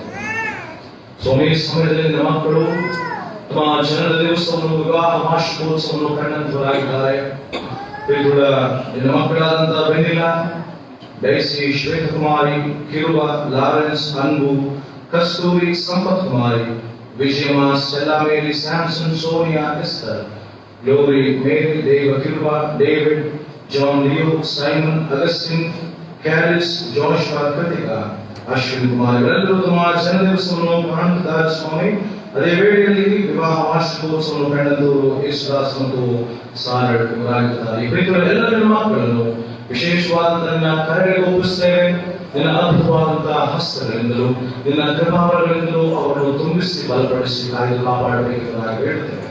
ಕಳೆದ ವರ್ಷವೆಲ್ಲ ಇವರ ದಾಂಪತ್ಯ ಬದುಕಿನಲ್ಲಿ, ಸಂಸಾರ ಬಾಳ್ವೆಯಲ್ಲಿ, ಕುಟುಂಬದ ಹಾವುಹೋಗುಗಳಲ್ಲಿ, ವೈಯಕ್ತಿಕ ಜೀವನದಲ್ಲಿ ನೀವು ಮಾಡಿದಂತಹ ಅದ್ಭುತಗಳಿಗೋಸ್ಕರವಾಗಿ, ನಿನ್ನ ಮಹತ್ವಗಳಿಗೋಸ್ಕರವಾಗಿ ನನಗೆ ವಂದಿಸ್ತೇವೆ. ನಿನ್ನ ಕೃತಜ್ಞತಾವಾದ ಉಪಕಾರಗಳನ್ನು ಹೇಳುತ್ತೇವೆ. ನೀನು ಕೊಟ್ಟಂತಹ ಆರೋಗ್ಯ, ಬಲ, ಶಿಕ್ಷೆ, ಸೌಭಾಗ್ಯಗಳು, ನೀನು ಅನುಗ್ರಹಿಸಿದಂತಹ ಎಲ್ಲ ನಿನ್ನ ಸುವರ್ಣಗಳಿಗೋಸ್ಕರವಾಗಿಯೂ ಸಹ ಕೃತಜ್ಞತಾವದಿಂದ ವಂದಿಸ್ತೇವೆ. ಸ್ವಾಮಿ, ಈ ಹೊಸ ದಿವಸ ಮತ್ತು ಹೊಸ ವರುಷ ಅವರಿಗೆ ಸಂತೋಷ ಸಮಾಧಾನದಿಂದಿದ್ದು ಅವರು ಅಂದುಕೊಳ್ಳುವಂತಹ ಪ್ರತಿಯೊಂದು ಸಂಗತಿಗಳು ಅಭಿವೃದ್ಧಿ ಬೆಳವಣಿಗೆ ಏಳಿಗೆ ಸಾಗುವಂತೆಯೂ ಅವರಿಗೆ ಸದಾಕಾಲವು ಆಶೀರ್ವಾದ ದಿನಗಳನ್ನು ಅವರು ಅನುಭವಿಸುವ ಹಾಗೆ ಮಾಡುವುದಾಗಿ ಹೇಳುತ್ತೇವೆ. ಅವರೆಲ್ಲರ ಪ್ರಾರ್ಥನೆ ವಿಜ್ಞಾಪನೆಗಳನ್ನು ಕೇಳಿ ನಿನ್ನ ಸ್ತೋತ್ರವನ್ನು ದಯಪಾಲಿಸು. ನಿನ್ನ ಎಲ್ಲ ವಿಧವಾದಂತಹ ನಡೆಸುವಿಕೆ, ಪೋಷಣೆ, ಪಾಲನೆ ನಿರಂತರವೂ ಈ ಭವಿಷ್ಯದ ದಿನಮಾನಗಳಲ್ಲಿ ಇರಲಿ. ಸ್ವಾಮಿ, ಅವರ ಎಲ್ಲ ವಿಧವಾದಂತಹ ಉದ್ಯೋಗ, ವಿದ್ಯಾಭ್ಯಾಸ ಮತ್ತು ಕಾರ್ಯಕ್ರಮಗಳಲ್ಲಿ ಹೋಗುವ ವರ್ಣಗಳಲ್ಲಿ ನಿನ್ನ ಚಿತ್ತವನ್ನು ನೆರವೇರಿಸಿಕೊಂಡು ನೀನು ಅವರನ್ನು ಸುರಕ್ಷಿತವಾಗಿ ಕಾಪಾಡಬೇಕೆಂಬುದಾಗಿ ಹೇಳುತ್ತೇವೆ. ಅವರ ಪ್ರತಿನಿಧಿಗಳ ಬಾಳ್ವೆಯಲ್ಲಿ ನೀನು ಶ್ರೀಗಾರನಾಗಿರು. ನಿನ್ನ ಪ್ರಸನ್ನತೆಯನ್ನು ಅನುಭವಿಸು. ಎಲ್ಲ ರೀತಿಯಲ್ಲೂ ಸುಮಾರು ನಿನ್ನ ಸಾನ್ನಿಧ್ಯದ ಅನುಭವವನ್ನು ಪಡೆಯಲಿಕ್ಕಾಗುವ ಹಾಗೆ ನಿನ್ನ ದರ್ಶನವನ್ನು ಹೊಂದುತ್ತಾ ನಿನ್ನ ಮಾರ್ಗದಲ್ಲಿ ನಡೆಯುವುದಕ್ಕೆ ಸಹಾಯಿಸು. ಸ್ವಾಮಿ, ದಿನೇ ದಿನೇ ಅವರಿಗೆ ಹೊಸದಾದಂತಹ ಆಶೀರ್ವಾದಗಳೊಂದಿಗೆ, ಹೊಸದಾದಂತಹ ಸ್ಮರಣಗಳೊಂದಿಗೆ ಅವರನ್ನು ಮುನ್ನಡೆಸು. ಸ್ವಾಮಿ, ಪ್ರತಿನಿತ್ಯ ಅವರು ನಿನ್ನನ್ನು ದರ್ಶಿಸುವಾಗ, ನಿನ್ನ ವಾಕ್ಯದ ಮೂಲಕವಾಗಿ ಅವರು ಎಲ್ಲಾ ಸಂದರ್ಭದಲ್ಲಿ ದರ್ಶನ ಮಾಡುವಾಗ ನೀನು ಅವರ ಅಗತ್ಯಗಳನ್ನು ಪೂರೈಸು. ಸ್ವಾಮಿ, ಅವರಿಗೆ ನಿನ್ನ ಯೆಹೋವ ಹೀರೆಯಾಗಿ ಅನುಭವವನ್ನು ಯಥೇಚ್ಛವಾಗಿ ಧಾರಾಳವಾಗಿ ನೀಡು. ಯೆಹೋವ ರಾಫಾಗಿದ್ದುಕೊಂಡು ಆರೋಗ್ಯವನ್ನು ದಯಪಾಲಿಸು. ಯೆಹೋವ ಚಿಂತೆಯನ್ನಾಗಿ ಅವರಿಗೆ ಬೇಕಾದಂತಹ ನೀತಿ ನ್ಯಾಯಗಳನ್ನು ಸ್ಥಾಪಿಸಿ ಅವರೆಲ್ಲರ ಕೋರಿಕೆಗಳನ್ನು ಭಿನ್ನಗಳನ್ನು ನೀನು ಕೇಳುತ್ತಾ ಅವರ ಮುಂದಿನ ದಿವಸಗಳಲ್ಲಿ ಸುರಕ್ಷಿತವಾಗಿ ಆರೋಗ್ಯದಿಂದ, ಬಲದಿಂದ, ಶಿಕ್ಷಣ, ಸೌಭಾಗ್ಯದಿಂದ ಆಶೀರ್ವದಿಸಿ ಬಲಪಡಿಸಿ ಮುನ್ನಡೆಸಬೇಕೆಂಬುದಾಗಿ ಯೇಸುವಿನ ಪರಮ ಪವಿತ್ರ ನಾಮದಲ್ಲಿ ಈ ಪ್ರಾರ್ಥನೆಯನ್ನು ಬೇಡುತ್ತೇವೆ.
ಕುಟುಂಬದ ಕ್ರಾಂತಿಗಳನ್ನು ಕೊಟ್ಟಂತವರು ಅಗಸ್ಟಿನ್ ವೈಟ್ ಹಾಗೂ ಜೋಶ್ವಾ ವೃದ್ಧ.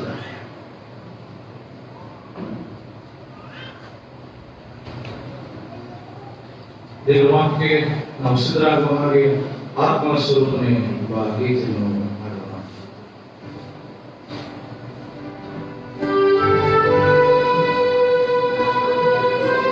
Amen.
ವಾಕ್ಯಗಳು ಜೀವವುಳ್ಳ ವಾಕ್ಯಗಳನ್ನು ಧ್ಯಾನ ಮಾಡುವುದು, ನನ್ನ ವಾಕ್ಯದ ಮೂಲಕವಾಗಿ ನಮ್ಮನ್ನು ಬಲಪಡಿಸಿ ಧೈರ್ಯಪಡಿಸಿ ಮಾರ್ಗದಲ್ಲಿ ನಾವು ನಡೆದು ಸದಾಕಾಲವು ಮನವಿಯನ್ನು ಪುನರಾಟವನ್ನು ತರುವಂತರಾಗಿ ನಾವು ಬದುಕುವುದು. ನಿನ್ನ ವಾಕ್ಯವು ನಮ್ಮ ಕಾಲಿಗೆ ದೀಪ, ನಮ್ಮ ದಾರಿ ಬೆಳಕಾಗಿದ್ದುಕೊಂಡು ಮುನ್ನಡೆಸಲಿರುವುದಾಗಿ ಯೇಸು ಸ್ವಾಮಿಯ ನಾಮದಲ್ಲಿ ಪ್ರಾರ್ಥನೆಯನ್ನು ಬೇಡುತ್ತೇವೆ. ಕರ್ತನಲ್ಲಿ ಪ್ರಿಯರೆಲ್ಲರಿಗೂ ಶುಭ ಮುಂಜಾನೆ. ಯೇಸು ಸ್ವಾಮಿಯ ಪರಿಶುದ್ಧ ನಾಮದಲ್ಲಿ ಅಭಿವೃದ್ಧಿಯು ಬೆಳವಣಿಗೆಯು ನಿಮಗೆ ನಿತ್ಯವೂ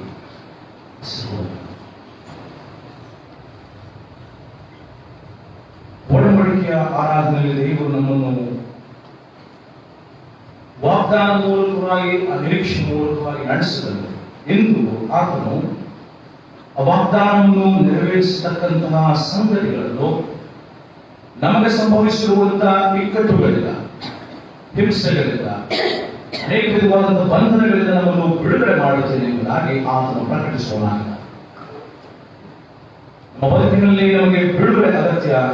ಅದು ಹಿಂಸೆ, ಸಂಕಟ, ನೋವು, ಯಾತನೆ, ಇಲ್ಲವೇ ನಮ್ಮ ಉದ್ಯೋಗದಲ್ಲಿ ಅನುಭವಿಸುವಂತಹ ನಷ್ಟ, ನಾವು ಮಾಡುವಂತಹ ಯೋಚನೆಗಳಲ್ಲಿ ನಮಗೆ ಸಿಗಬೇಕಾದಂತಹ ಲಾಭಗಳನ್ನು, ಕಾರ್ಯಗಳನ್ನು ಕೈಗೂಡಿಸುವಂತಹ ಕಾರ್ಯಗಳನ್ನು ನಮಗೆ ಆತ್ಮವು ಇದರ ವಾಕ್ಯದ ಮೂಲಕವಾಗಿ ದಯಪಾಲಿಸುತ್ತಾನೆ. ಯೆಶಾಯನ ಪ್ರವಾದನ ಗ್ರಂಥ 61ನೇ ಅಧ್ಯಾಯ ಪ್ರಾರಂಭದ 11 ವಚನಗಳನ್ನು ಗಮನಿಸುವಾಗ ಯೇಸು ಸ್ವಾಮಿಯು ಸಭಾಮಂದಿರದಲ್ಲಿ ಆತನು ಯೆಶಾಯನ ಸುರುಳಿಯನ್ನು ಓದುವಾಗಲೂ ಈ ವಚನಗಳನ್ನೇ ಆತನು ತಿಳಿಸಿಕೊಂಡ. ಯೆಶಾಯನ ಆ ಮಾತುಗಳನ್ನು ಸಭಾಮಂದಿರದಲ್ಲಿ ಎದ್ದು ಆತನು ಯೇಸು ಸ್ವಾಮಿ ಓದುವಂತಹ ವೇಳೆಯಲ್ಲಿ ಆ ವಚನಗಳನ್ನು ಕ್ರೋಢೀಕರಿಸಿ ನೋಡುವಾಗ ನಜರೇತಿನ ಪ್ರಣಾಳಿಕೆ ಎಂಬುದಾಗಿ ಅದನ್ನು ಹೆಸರಿಸುತ್ತಾರೆ. ಮ್ಯಾನಿಫೆಸ್ಟೋ ಆಫ್ ನ್ಯಾಜರೇತ್ ಎಂಬುದಾಗಿ ಸಾಧಾರಣವಾಗಿ ರಾಜಕೀಯ ವಲಯದಲ್ಲಿ ರಾಜಕಾರಣಿಗಳು ಪ್ರಣಾಳಿಕೆಗಳನ್ನು ಬಿಡುಗಡೆ ಮಾಡ್ತಾರೆ. ತಮ್ಮ ಕ್ಯಾಂಪೇನ್ ಮಾಡುವ ಮುಂಚೆ, ಇಲ್ಲವೇ ಅವರು ಕ್ಯಾನ್ವಾಸ್ ಮಾಡುವ ಮುಂಚಿತವಾಗಿ ಪ್ರಣಾಳಿಕೆಗಳನ್ನು ಬಿಡುಗಡೆ ಮಾಡ್ತಾರೆ. ನಾವು ಈ ಕ್ಷೇತ್ರದವರಿಗೆ, ಇಂಥ ವರ್ಗದವರಿಗೆ, ಇಂತಹ ಜಾತಿ ಮತದವರಿಗೆ ಅಥವಾ ಇಂತಹ ವ್ಯಕ್ತಿಗಳಿಗೆ, ಇಂತಹ ಜನಗಳಿಗೆ ನಾವು ಈ ರೀತಿಯಾದಂತಹ ಕಾರ್ಯಗಳನ್ನು ನಮ್ಮ ಆಡಳಿತದ ಸಂದರ್ಭದಲ್ಲಿ, ನಮ್ಮ ಅವಧಿಯಲ್ಲಿ ಮಾಡ್ತೇವೆ ಎಂಬುದಾಗಿ. ಹಾಗೆ ಇಲ್ಲಿಯೂ ಸಹ ಆ ಪ್ರಣಾಳಿಕೆಯನ್ನು ಗಮನಿಸುವಾಗ ಯೇಸುವಿನ ಪ್ರಣಾಳಿಕೆ ಬಹಳ ವಿಶೇಷವಾದ. ಯೇಸು ಸ್ವಾಮಿಯ ಪ್ರಣಾಳಿಕೆಯನ್ನು ಗಮನಿಸುವಾಗ ಅಲ್ಲಿರುವಂತಹ ಸಂಗತಿಯು ನಿಜಕ್ಕೂ 61ನೇ ಅಧ್ಯಾಯ ಯೆಶಾಯನ ಪ್ರವಾದನೆಯಲ್ಲಿ ಬರೆದಂತದ್ದಾಗಿದೆ. ಅದನ್ನೇ ಆತನು ತಿಳಿಸ್ತಾನೆ. ಹಾಗಾದ್ರೆ ಇಂದು ಯೇಸು ಸ್ವಾಮಿಯ ಕಾರ್ಯಗಳು, ಯೇಸು ಸ್ವಾಮಿಯ ಅದ್ಭುತಗಳು, ಯೇಸು ಸ್ವಾಮಿಯ ಎಲ್ಲ ರೀತಿಯಾದಂತಹ ಮಹತ್ವಗಳು ನಮ್ಮನ್ನು ಯಾವ ರೀತಿಯಲ್ಲಿ ಬಿಡುಗಡೆಗೆ ನಡೆಸುತ್ತದೆ ಎಂಬುದಾಗಿ ನಾವು ಆಲೋಚನೆ ಮಾಡೋಣ.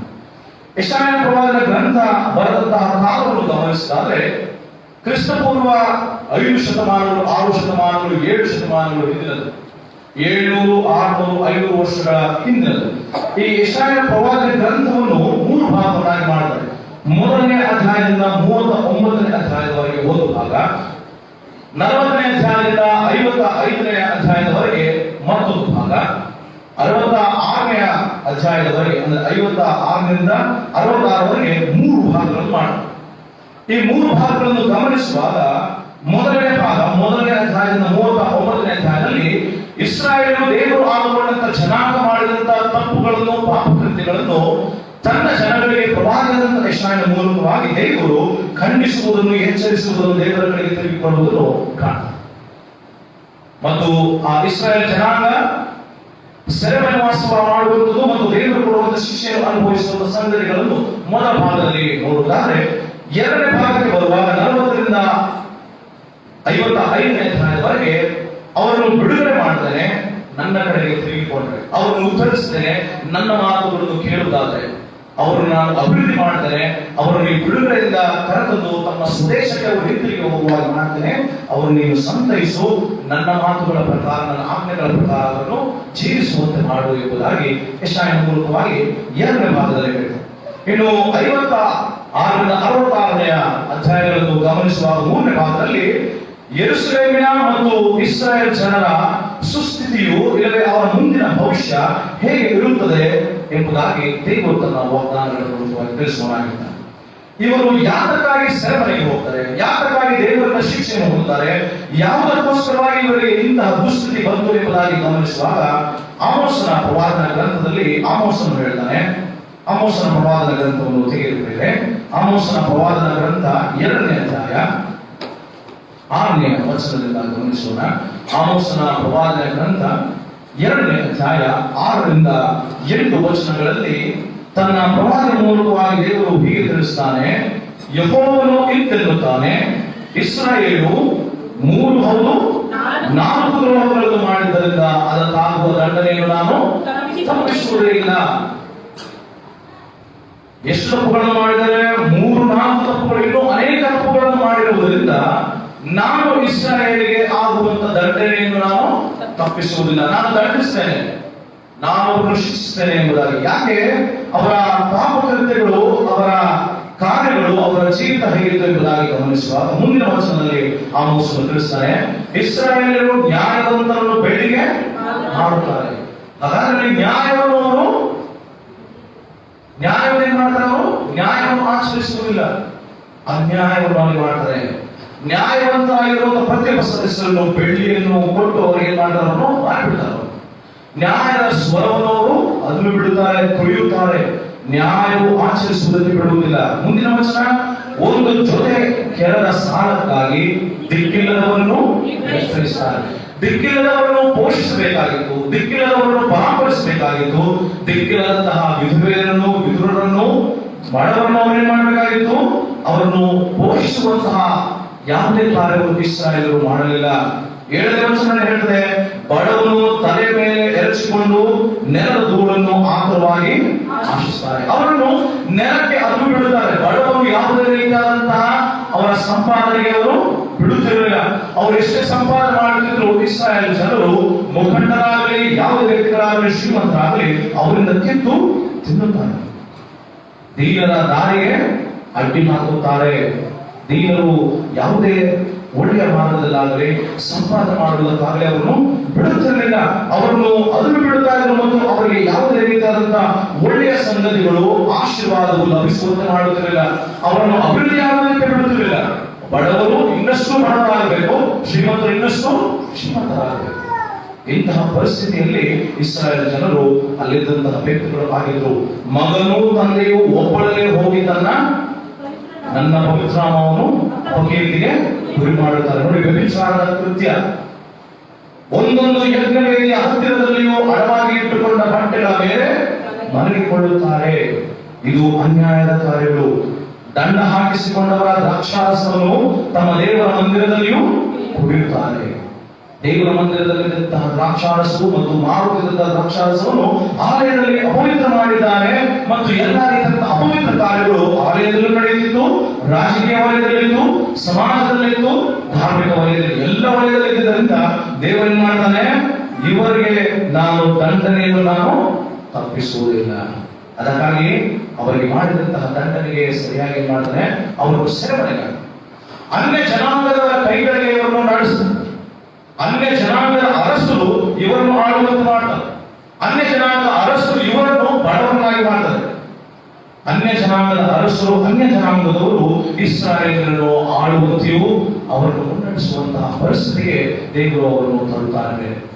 ಹಾಗಾದ್ರೆ ದೇವರು ನ್ಯಾಯವನ್ನು ಆಚರಿಸುವಂತ ದೇವರು, ನ್ಯಾಯದ ಪರವಾಗಿರುವಂತ ದೇವರು. ಆತನು ಹೇಳ್ತಾನೆ, ಯೆಶಾಯನ ಪ್ರವಾದನ ಗ್ರಂಥ 61ನೇ ಅಧ್ಯಾಯ 8ನೇ ವಚನದಲ್ಲಿ ಹೇಳ್ತಾರೆ, ಯೆಹೋವನೆಂಬ ನಾನು ನ್ಯಾಯವನ್ನು ಪ್ರೀತಿಸುತ್ತೇನೆ, ಕೊಳ್ಳೆಯನ್ನು ಅನ್ಯಾಯವನ್ನು ದ್ವೇಷಿಸುತ್ತೇನೆ. ಹಾಗಾದ್ರೆ ಇಸ್ರಾಯೇಲರು ಅನ್ಯಾಯವನ್ನು ಮಾಡಿದ್ದರಿಂದ ಬಡವರಿಗೆ ಅವರು ಯಾವುದೇ ದಯೆ ತೋರಿಸಿದ ಕಾರಣ, ದೀನರನ್ನು ಅವರನ್ನು ತಿರಸ್ಕರಿಸಿದ ಕಾರಣ, ಧಿಕ್ಕರಿಸಿದ ಕಾರಣ, ಅಂತಹ ಕೃತ್ಯಗಳ ನಿಮಿತ್ತವಾಗಿ ಆಲಯವನ್ನು ಅಪವಿತ್ರ ಮಾಡಿದ್ದರಿಂದ ಅವರಿಗೆ ಕೇಡು ಸಂಭವಿಸುತ್ತದೆ, ಶಿಕ್ಷೆ ಸಂಭವಿಸುತ್ತದೆ, ದಂಡನೆ ಸಂಭವಿಸುತ್ತದೆ. ಅದರ ವಚನವನ್ನು ಗಮನಿಸುವಾಗ ಜ್ಞಾನೋಕ್ತಿಗಳ ಗ್ರಂಥ 28ನೇ ಅಧ್ಯಾಯ 27ನೇ ವಚನ. ಜ್ಞಾನೋಕ್ತಿಗಳ ಗ್ರಂಥ 28ನೇ ಅಧ್ಯಾಯ 27ನೇ ವಚನ. ಬಡವರಿಗೆ ದಾನ ಮಾಡುವವನು ಕೊರತೆ ಪಡನು. ಬಡವರನ್ನು ಇವರು ಅವರಲ್ಲಿದ್ದಂತಹ ಹಣವನ್ನು ಆಸ್ತಿಯನ್ನು ಕಿತ್ತು ತಿನ್ನೋದ್ರಿಂದ ಇವರು ಬಡವರಾಗ್ತಾರೆ, ಇವರು ಸೆರೆಮನೆಗೆ ಹೋಗ್ತಾರೆ. ಅನ್ಯ ಜನಾಂಗಗಳು ಇಸ್ರಾಯೇಲರನ್ನು ಆಳುವಂತಾಯಿತು. ಯಾಜಕ ಕಾಂಡ ಪುಸ್ತಕದಲ್ಲಿ ನೀವು ತೆಗೆದು ನೋಡುವಾಗ 25ನೇ ಅಧ್ಯಾಯದಲ್ಲಿ ಹೇಳ್ತದೆ, ಮತ್ತು ಇದರ ಎಲ್ಲ ಅಧ್ಯಾಯಗಳನ್ನು ಗಮನಿಸುವಾಗ ನಿಮ್ಮ ಮನೆಗಳ ಹತ್ತಿರ ನಿಮ್ಮ ನೆರೆಯವರಾಗಿ ಪರದೇಶಸ್ಥರು ನಿಮ್ಮ ಬಳಿಯಲ್ಲಿರುವುದಾದರೂ ಅವರನ್ನು ನೀವು ಪರದೇಶಸ್ಥರಾಗಿ ನೀವು ಅವರನ್ನು ಯಾವುದೇ ಕಾರಣಕ್ಕೂ ಆ ರೀತಿ ಅವರನ್ನು ಟ್ರೀಟ್ ಮಾಡಬಾರದು. ಆ ರೀತಿ ಅವರಿಗೆ ಯಾವುದೇ ಸಂದರ್ಭದಲ್ಲಿ ನೋಡಬಾರದು. ನಿಮ್ಮ ಮಧ್ಯದಲ್ಲಿರುವಂತ ನಿಮ್ಮ ಜನಾಂಗದ ನಿಮ್ಮ ಕುಲದ ನಿಮ್ಮ ವಂಶದ ಬಡವರನ್ನು ನೀವೇನ್ ಮಾಡಬೇಕಂತೆ, ನೀವು ಅವರನ್ನು ಕನಿಕರಿಸಬೇಕು, ಅವರ ಕೊರತೆಗಳನ್ನು ನೀಗಿಸಬೇಕು, ಅವರಿಗೋಸ್ಕರವಾಗಿ ನೀವು ಬದುಕಬೇಕು ಎಂಬುದಾಗಿ ದೇವರ ವಾಕ್ಯ ಯಾಜಕಕಾಂಡ ಪುಸ್ತಕದಲ್ಲಿ ಮೋಶೆ ಮುಖಾಂತರವಾಗಿ ಕೊಡಲ್ಪಟ್ಟಿದ್ರು. ಇವೆಲ್ಲವನ್ನು ಮರೆತದ್ದರಿಂದ ಅವರಿಗೆ ಶಿಕ್ಷೆಯು ದಂಡನೆಯು ದೇವರು ವಿಧಿಸ್ತಾನೆ. ನೀವು 3 ಅಥವಾ 4 ದ್ರೋಹಗಳನ್ನು ಮಾಡಿದ್ರಿಂದ ನಿಮಗೆ ಸಂಭವಿಸುವಂತ ದಂಡನೆ ನಾನು ತಪ್ಪಿಸುವುದಾಗಿ ಹೇಳ್ತಾನೆ. 27ನೇ ವಚನ 2ನೇ ಭಾಗ, ಕಣ್ಣು ಮುಚ್ಚಿಕೊಳ್ಳುವವನು ಬಹುಶಾಪಕ್ಕೆ ಒಳಗಾಗು. ಅವರ ಬಡತನವನ್ನು ಕಂಡು ನಾವು ಕಣ್ಣು ಮುಚ್ಚಿಕೊಳ್ಳುವುದಾದ್ರೆ ಅವರ ಬಡತನವನ್ನು, ಅವರ ಅನೇಕ ವಿಧವಾದಂತಹ ಕಷ್ಟವನ್ನು, ನಿಂದೆಯನ್ನು, ಅಪಮಾನವನ್ನು ಕಂಡು ಸಹ ನಾವು ಕಣ್ಣು ಮುಚ್ಚಿಕೊಂಡ್ರು ನೋಡಿದ್ರು ನೋಡದ ಹಾಗೆ ಇದ್ದರೆ, ಕಂಡರು ಕಾಣದ ಹಾಗೆ ಇದ್ದರೆ, ಕೇಳಿದ್ರು ಕೇಳದ ಹಾಗೆ ಇದ್ದರೆ ನಾವೇನ್ ಮಾಡ್ತೇವೆ ಅಂದ್ರೆ ನಾವು ಬಹುಶಾಪಕ್ಕೆ ಒಳಗಾಗ್ತೇವೆ. 29ನೇ ಅಧ್ಯಾಯ 13 ಮತ್ತು 14ನೇ ವಚನ. ತಗ್ಗುವವನು ತಗ್ಗಿಸುವವನು ಸ್ಥಿತಿಯಲ್ಲಿ ಎದುರು ಬದಲಾಗಿದ್ದಾರೆ. ಯೆಹೋವನೇ ಅವರಿಬ್ಬರ ಕಣ್ಣುಗಳಿಗೆ ಕಳೆ ಕೊಟ್ಟನು. 14ನೇ ವಚನ. ಬಡವರನ್ನು ನ್ಯಾಯವಾಗಿ ಆಳುವ ರಾಜನ ಸಿಂಹಾಸನವು ಶಾಶ್ವತ. ಹಾಗಾದ್ರೆ ಬಡವರನ್ನು ಆಳುವವನು, ಅದು ನ್ಯಾಯಯುತವಾಗಿ ಆಳುವವನು, ಅವನ ಆಳ್ವಿಕೆ ಸದಾಕಾಲವೂ ಶಾಶ್ವತವಾಗಿರುತ್ತದೆ. ಅದು ದೇವರ ಆಳ್ವಿಕೆ ಮುಖಾಂತರವಾಗಿ ಆಗುವುದು. ಮನುಷ್ಯ ಯಾವತ್ತು ತನ್ನ ಸ್ವಾರ್ಥಕ್ಕಾಗಿ ಬದುಕಿದರೆ ದೇವರಾತ್ಮನಿಂದ ಆಳಲ್ಪಡುವಂತಹ ಪ್ರತಿಯೊಬ್ಬ ವ್ಯಕ್ತಿಯು ಆತನು ಶಾಶ್ವತವಾಗಿ ತನ್ನ ಆಳ್ವಿಕೆಯನ್ನು ನಿಶ್ಚಯಪಡಿಸಿಕೊಳ್ಳುತ್ತಾನೆ. ಅವರ ಆಳ್ವಿಕೆ ಯಾವತ್ತೂ ಇರುತ್ತದೆ. ಅವರ ಆಳ್ವಿಕೆ ಯಾವತ್ತೂ ಅಳಿದು ಹೋಗುವುದಿಲ್ಲ.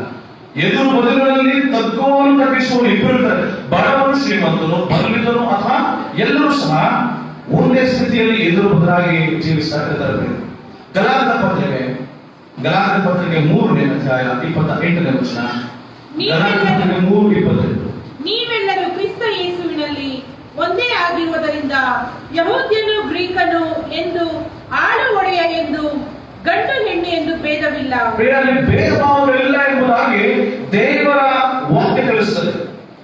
ಶ್ರೀಮಂತ ಬಡವ, ಬಲಿದ ಅಥವಾ ಬಲದ ಅಥವಾ ಇಲ್ಲದವ, ಗತಿಹೀನ ಗತಿಯುಳ್ಳವ, ಬಲಹೀನ ಬಲವುಳ್ಳವನು, ಯಾವುದೇ ರೀತಿಯಾದಂತಹ ಭೇದ ಭಾವಗಳು ದೇವರ ದೃಷ್ಟಿಯಲ್ಲಿ, ಮನುಷ್ಯನ ದೃಷ್ಟಿಯಲ್ಲಿ ಎಲ್ಲವೂ ಇರುತ್ತೆ. ಮನುಷ್ಯನ ದೃಷ್ಟಿಯಲ್ಲಿ ಬಡವರಿಗೆ ಒಂದು ನ್ಯಾಯ, ಶ್ರೀಮಂತರಿಗೆ ಒಂದು ನ್ಯಾಯ, ಉಳ್ಳವರಿಗೆ ಒಂದು ನ್ಯಾಯ, ಇಲ್ಲದವರಿಗೆ ಇನ್ನೊಂದು ನ್ಯಾಯ, ವಿಧವೆಯರಿಗೆ ಒಂದು ನ್ಯಾಯ, ವಿಧುರರಿಗೆ ಒಂದು ನ್ಯಾಯ, ಇರುವಂತವರಿಗೆ ಒಂದು ನ್ಯಾಯ. ಆದರೆ ದೇವರ ದೃಷ್ಟಿಯಲ್ಲಿ ಎಲ್ಲರೂ ಸಹ ಸಮಾನ. ನಾನು ಸಹ ನ್ಯಾಯ ತೀರ್ಪಿನ ದಿನದಲ್ಲಿ ನಿಮ್ಮೊಂದಿಗೆ ನಿಲ್ತೇನೆ. ನನ್ನನ್ನು ವಿಶೇಷವಾದಂತಹ ಸ್ಥಳದಲ್ಲಿ ದೇವರು ಸಹ ನಿಲ್ಲಿಸುವುದಿಲ್ಲ. ಅದು ನನಗೆ ವಿಶೇಷವಾದಂತಹ ಜವಾಬ್ದಾರಿಯನ್ನು ಕೊಡಲ್ಪಟ್ಟ ಕಾರಣ ನನ್ನ ವಾಕ್ಯ ಸಾರ್ತಾ ಇದ್ದೇನೆ, ಸೇವೆಯನ್ನು ನಾನು ತೊಡಗಿಸಿಕೊಂಡೆ. ಆದ್ರೆ ದೇವರ ದೃಷ್ಟಿಯಲ್ಲಿ ನಾವು ನೀವು ಸರಿಸಮಾನರು ಎಂಬುದಾಗಿ ಆತನು ಹೇಳ್ತಾರೆ. ಆದರೆ ಮನುಷ್ಯ ಮಾತ್ರದವರು ಶ್ರೀಮಂತರಿಗೆ ಒಂದು ಸ್ಥಾನಮಾನ, ಬಡವರಿಗೆ ಒಂದು ಸ್ಥಾನಮಾನ, ದಿಕ್ಕಿಲ್ಲದವರಿಗೆ ಒಂದು ಸ್ಥಾನಮಾನ, ದಿಕ್ಕಿರುವವರಿಗೆ ಒಂದು ಸ್ಥಾನಮಾನ, ಗತಿ ಇಲ್ಲದವರಿಗೆ ಒಂದು ಸ್ಥಾನಮಾನ, ಗತಿ ಇರುವವರಿಗೆ ಇನ್ನೊಂದು ಸ್ಥಾನಮಾನ. ಇದು ಧಾರ್ಮಿಕ ಮಾಡುವುದು, ಪಕ್ಷಪಾತ ಮಾಡುವುದು, ಇದು ಮನುಷ್ಯನ ದೇವರನ್ನ ಎಲ್ಲರನ್ನೂ ಸರಿಸಮಾನವಾಗಿ ನೋಡಬೇಕೆಂಬುದಾಗಿ ಹೇಳ್ತದೆ. ಹಾಗಾದ್ರೆ ದೇವರ ವಾಕ್ಯ ಹೇಳ್ತದೆ, ನಾವು ಒಂದು ವೇಳೆ ಎಲ್ಲರನ್ನೂ ಸರಿಸಮಾನವನ್ನಾಗಿ ನಾವು ನೋಡುತ್ತಾ ಇರುವುದಾದರೆ, ಆ ಸಮಾನತೆಯಲ್ಲಿ ನಾವು ಜೀವಿಸ್ತಾ ಇರುವುದಾದರೆ ನಮಗೆ ಶುಭ ಭವಿಷ್ಯವನ್ನು ದೇವರು ದಯಪಾಲಿಸ್ತಾನೆ ಎಂಬುದಾಗಿ ಹೇಳ್ತೇನೆ. 61ನೇ ಯೆಶಾಯನ ಪ್ರವಾದನ ಗ್ರಂಥ 1ನೇ ವಚನದಲ್ಲಿ ಹೇಳ್ತದೆ, ಕರ್ತನಾದ ಯೆಹೋವನ ಆತ್ಮವು ನನ್ನ ಮೇಲೆ ಅದೇ. ದೇವರು ತನ್ನ ಆತ್ಮವನ್ನು ತನ್ನ ಪ್ರಜೆಗಳ ಮೇಲೆ ಸುರಿಸುವಾಗ ಅವರು ದೇವರಾತ್ಮ ಪ್ರೇರಣೆಯಿಂದ ಬದುಕಬೇಕು, ದೇವರಾತ್ಮ ಪ್ರೇರಣೆಯಿಂದ ಸೇವೆ ಮಾಡಬೇಕು, ದೇವರಾತ್ಮ ಪ್ರೇರಣೆಯಿಂದ ಅವರು ಜೀವಿಸಬೇಕು, ಅದಕ್ಕನುಸಾರವಾದಂತಹ ಕಾರ್ಯಗಳನ್ನು ಮಾಡಬೇಕು. ವಿನಃ ಸೈತಾನ್ಯಕ್ಕೆ ಸಂಬಂಧಪಟ್ಟಂತ, ದುರಾತ್ಮನಿಗೆ ಸಂಬಂಧಪಟ್ಟಂತ ಯಾವುದೇ ಕಾರ್ಯಗಳನ್ನು ಮಾಡಬಾರದು. ಅನೇಕ ಒಳ್ಳೆಯ ವಿಷಯಗಳಿಗೆ ನಾವು ಅಡ್ಡಿ ಆಗಬಾರದು, ಒಳ್ಳೆಯ ಕಾರ್ಯಗಳ ವಿಷಯಗಳಲ್ಲಿ ನಾವು ಅಡ್ಡಿ ಆಗಬಾರದು, ಒಳ್ಳೆಯ ಸಂಗತಿಗಳಲ್ಲಿ ನಾವು ಯಾವಾಗಲೂ ಪ್ರೋತ್ಸಾಹ ನೀಡುವವರಾಗಬೇಕು. ಯಾಕಂದ್ರೆ ಅಡ್ಡಿಪಡಿಸುವುದಾದ್ರೆ ದೇವರನ್ನು ನಾವು ಶಿಕ್ಷೆಗೆ ಮತ್ತು ಉಯಿ ತೀರಿಸುವಂತಹ ಕಾರ್ಯಕ್ಕೆ ನಾವು ಒಳಗಾಗ್ತಿದ್ದೇವೆ. ಹಾಗಾದ್ರೆ ಇಸ್ರಾಯೇಲಿಗೆ ಯಾಕೆ ಸೆರೆಮನೆ ವಾಸ, ಯಾಕೆ ಸಂಕಟ, ಯಾಕೆ ಹಿಂಸೆ, ಯಾಕೆ ಅನ್ಯ ಜನಾಂಗದವರು, ಅನ್ಯ ಜನಾಂಗದ ಅರಸರು ಅವರನ್ನು ಆಳಲ್ಪಟ್ಟರು?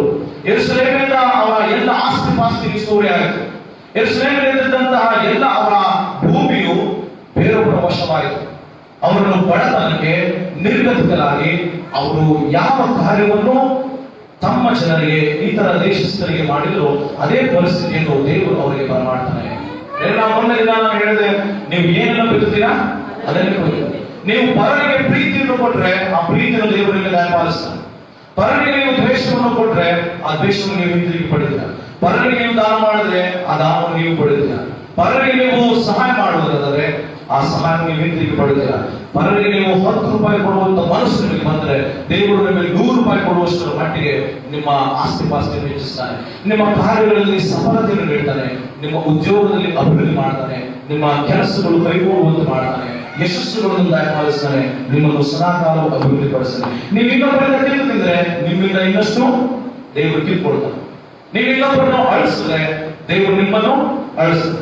ನೀವು ಇನ್ನೊಬ್ಬರನ್ನು ಕಣ್ಣೀರಿಗೆ ತುತ್ತಾಗಿಸಿದ್ರೆ ನಿಮ್ಮ ಜೀವಿತವನ್ನು, ನಿಮ್ಮ ಬದುಕನ್ನು ಕಣ್ಣೀರಿಗೆ ತುತ್ತು ಮಾಡಿ. ನೀವು ಯಾವ ಮಾರ್ಗದಲ್ಲಿ ನಡೆತೀರಾ, ಯಾವ ಬೀಜವನ್ನು ಬಿತ್ತುತ್ತೀರಾ, ಅದರ ಫಲಗಳನ್ನು ನೀವು ಕೊಯ್ತೀರಾ. ಹಾಗಾಗಿ ಯೇಸು ಸ್ವಾಮಿ ತನ್ನ ಮಾತುಗಳನ್ನ ಹೇಳ್ತಾನೆ.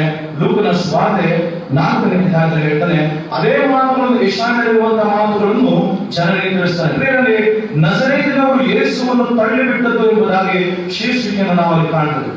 ಯಾಕೆ ತಳ್ಳಿಬಿಟ್ರು? ನಿಜವಾಗಿ ತಳ್ಳಿಬಿಟ್ಟದ್ದು ಜನರಲ್ಲ.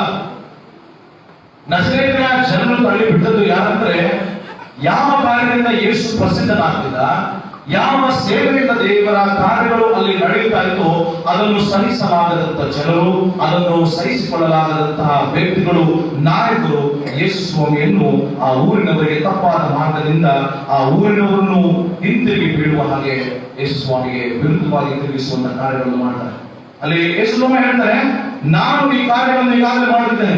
ನಜರೇತಿನ ಗಲಿಲಾಯದಲ್ಲಿ ಹುಟ್ಟಿ ಬೆಳೆದಂತ ಯೇಸು ಸ್ವಾಮಿ ಆತನು ಸೇವೆಯನ್ನು ಪ್ರಾರಂಭ ಮಾಡಿದಂತಹ ಕಾರ್ಯಗಳು ಅದು ಗಲಿಲಾಯದಲ್ಲಿ ಆಗಿತ್ತು. ಗಲಿಲಾಯದಲ್ಲಿ ಈಗಾಗಲೇ ಆತನು 1 ವರ್ಷದಿಂದ ಆ ಕಾರ್ಯಗಳನ್ನು ಮಾಡುತ್ತಾ ಬಂದಿರ್ತಾನೆ.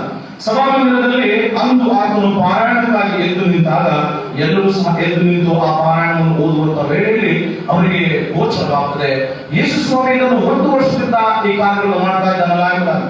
ಯಾಕಂದ್ರೆ ಆ ಮಾತುಗಳನ್ನು ಗಮನಿಸೋಣ. 18ನೇ ವಚನ ಹೇಳ್ತದೆ, ನನ್ನನ್ನು ಬಡವರಿಗೆ ಶುಭವರ್ತಮಾನವನ್ನು ಸಾರುವುದಕ್ಕೆ ಅಭಿಷೇಕಿಸಿದನು ಎಂಬುದಾಗಿ ಅಲ್ಲಿ ಬರೆಯಲ್ಪಟ್ಟಿದೆ. ಹಾಗಾದ್ರೆ ಬಡವರಿಗೆ ಶುಭವರ್ತಮಾನವನ್ನು 1 ವರ್ಷದಿಂದ ಯೇಸು ಸ್ವಾಮಿ ಮಾಡಿಕೊಂಡು ಬಂದಿರುವಾಗ ನಜರೇತಿನವರಿಗೆ ಅರ್ಥವಾಗ್ತದೆ, ಇದು ಯೇಸು ಸ್ವಾಮಿ 1 ವರ್ಷದಿಂದ ಈ ಕಾರ್ಯವನ್ನು ಮಾಡಿದ್ದಾನೆ.